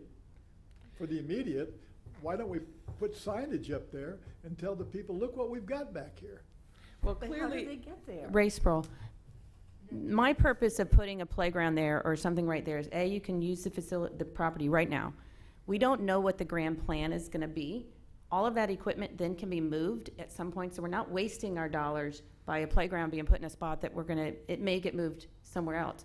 Yes, parking can be an issue, but I also think you've got a lot of hotels, vacation homes right there that will use bicycles and walk to bring their little kids to play on the playground, or they'll go and work out on the fitness, because that'll be free. They'll go use the equipment at the fitness center, or at that fitness pad, whatever they call it. It's a way of using it until we know the long-term use. I'm not saying it shouldn't be an entrance. I don't know. And we can't make that decision until we know how much of that land we get to use.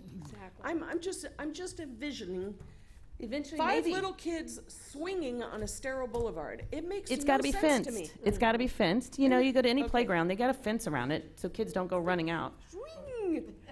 You know Okay. what? I was All right. just in So Key you West. know what? For what we know for sure is that we need a short-term plan and a long-term plan. There A we small go. picture and a big picture. That's what we know for sure. And what we're going to do is take this action plan and bring it back to the council to approve your strategic action plan, whereby we'll probably clarify a little more what is short-term and what is long-term. And maybe that would be a good thing, Allison, to have to break this down a little bit, like, here's our short-term plan, here's our long-term plan.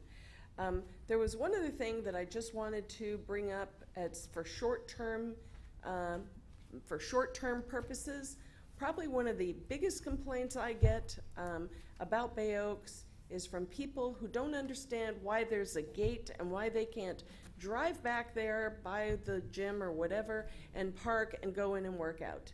They do not understand it. So I've been told a lot about, oh, it's because when the kids are playing baseball, well, the kids don't play baseball year-round, and there's a lot, you could understand, maybe block it off when kids are playing baseball, but otherwise, make it accessible to the rest of the world. So just something else How for many you to think parking about. spots are back there, open to the public? 5 spots? 5. Okay, well, that's 5 more than exists now, and maybe it could even be more than 5. For clarity, 5 plus 3 ADA. Okay, so that's 8 spots. Okay. And it is mostly people who say, you know, it's a bit of a walk for me, even though it's not really that bit of a walk, it's a walk. It just, you know. It's a psychological barrier. Absolutely. So as of, I don't know when it for was, seniors, it isn't. 6 It months is a ago, barrier. no, 3 months ago, the gate quit working. It is now open, and I've requested all staff not park in those spots, so people who need to get accessibility has it. So we will be addressing that. Okay, good. So All if right. someone today would be able to go and park their cars, they would not be cited No. as a parking, okay, Okay. You know, beyond the gate then? Yep. Okay, great. there's another parking lot there that we haven't talked about. And it probably should come up when you start negotiating with the school board. The fenced-in teachers' parking lot. There's a lot of spaces in there. Mhm. Why is that locked all summer? Yeah. Saying the same Who thing. knows? It's kind of joint use, it's public property. That, Right. we need to, actually, and our advisory board is doing this, but we need to talk more about, we'll talk a little more about the immediacy, the immediate. How do we get more people down there, in there now? Forget 5 years from now. Don't forget 5 years from now, we're gonna plan for 5 years from now, but what about now, right now, next week and the week after? What are we gonna do to get more people in there? Allison and Sarah are a big part of that, and they're busting their heads to come up with more ideas. So we need to remember that. We need more people in there now. And again, I think one of the ways you do that is to mow that lot or do whatever you got to do with that lot now. Put up some signage. Mm-hmm. That's the immediate. Use it. My gosh, you got it. Sarah, as what to do right now, something that's talked about a lot is the Pirate Fest. The Pirate Fest, instead of being a beer fest, could be a family fest. Exactly. And it'd be a perfect thing for Bay Oaks. Perfect. If somebody picked that up and ran with it, just as a thought. Okay, is there anything else important that anybody needs to? Because I haven't finished this immediacy. I think another thing you should do, you could do, or try to do, is bring back Taste of the Beach. I'm going to take Roger's phone away from him. Bring back Taste of the Beach. Yep. Where it belongs, where we would think it would belong, at Bay Oaks. I'm going to jump in and say, I don't think you necessarily do that. You have your own events. Taste of the Beach is a chamber event done to profit the businesses downtown. They may not want to move it. That's not to say we couldn't bring in food trucks and have a food truck festival at Bay Oaks. They moved it once. They came down there, a couple of years, didn't they? Yeah. Right. But I'm just saying, don't stop there and say, oh, we're just going to focus on that. I would say focus on our own food event. Food trucks are the in thing now. I'm getting kind of tired of Taste of Everywhere. I've done that for 20 years now. Mm-hmm. So I'm looking for a new kind of food thing to go to. Somebody had the food truck idea last time, was it? Yeah, but somebody brought this up last time. Actually, Naples has a park now just where they bring food trucks for people to come to. And So- you could do it from, whoever I had this conversation with said, make it like a walking tour of that area with the food trucks, where you've got food trucks at Sea Grape, then you've got another food truck at the church, you've got another food truck at the library. So you're really moving around the whole place. I love the food truck idea. And I'm not saying don't invite the chamber, Lee. I'm just saying I've got a feeling the answer is going to be no or maybe or later or whatever. We should just forge ahead with our own stuff. Well, we should try, and we should try our best to bring I agree. that back. You got to get more people down there. Exactly. You've got to get, even if it's for one day, hey, look what we've got back here. They had a craft beer festival. And I think you need to get the also. community. It was very successful. I think more needs to be done on getting this community involved in what we're sitting here talking about 5, 10 years from now. What do they want? What do people want? You could even have something that doesn't compete with the businesses, but enhances the community, like environmental fairs where they're educational or whatever, but they could also have interesting things you can buy. Like on Earth Day. Yeah. We celebrate Earth Day at Bay Oaks. Things that will bring people there. So it doesn't have to compete with the businesses, is my point. Stuff like that is planning intensive. Yes. It takes an event planner, and it takes a lot of time to bring those events here. But even a community yard sale, things like that. Everybody's going to recycle or do a giant community yard sale. Different things like that. I don't know. Go ahead, Allison. So the mayor mentioned about long and short term. There is another plan to the action plan. This is the public plan, and I don't know why it's not working. I want to pass this around so you all see that we have captured some of what you're already talking about. It's division by short and long term with dates to be determined. Some have been penciled in. So I want to just pass this around so you all kind of see some of the specifics that you are talking about now that have been captured. So when the plan is adopted, then this is kind of our to-do list that has all the specifics in it. So instead of passing this around, Allison, make can we just get copies? copies of it, and for when we bring this back to our agenda? Yes. That'd be perfect. And it is a I'd work love to have it emailed to me in Yeah. advance or Okay. something so I could really think about it for a It's while. a working document that's internal. That's why in the resolution it won't be for the public, because it is something that we utilize to Nope. track our progress. Understood. Okay. Is there anything else anybody needs to bring forward here today? we've got something that's going to be coming up, and I'm sure that it'll come before the council very soon, on the town birthday party. And I don't know what has been done on it yet, but it's been something that every year we've had cupcakes and things. A couple years ago, they talked about, let's move the cupcakes to Bay Oaks. Our concern was that you've got the people that have been coming here for years, and it's, I hate to say this, it isn't our local people, it's the tourists. It's the tourists that have been coming. And they're the ones that are the repeat people. They are already down at Times Square. They're already there. Are we going to be able to move those people? And I'm all for getting more events at Bay Oaks, naturally. But Betty, the reason that I don't go get a cupcake is I'm not gonna go from my house all the way down and try to find parking down there. If it was at Bay Oaks, it would truly be, it is not the tourist's birthday, it's our town's birthday. It's our town's So we birthday, just need to figure indeed. out what else we're gonna, typical birthday party, some things for kids to do, I don't know. Why not sack create, races. why not create another event for the town's birthday, and it can't be that day. I mean, it's just not the best day for that.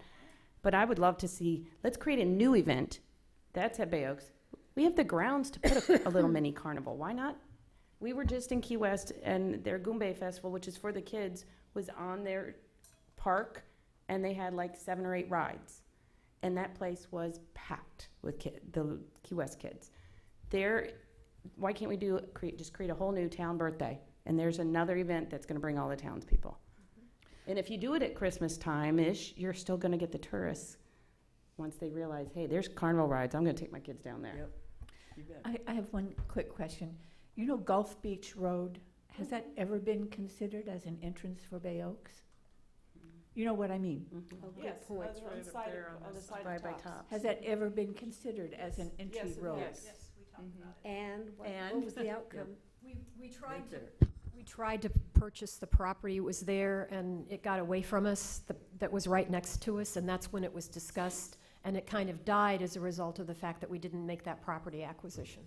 They were worried about it being a run, that people would go speeding through to avoid traffic, and with kids and people there. So that was honestly the concern that was expressed.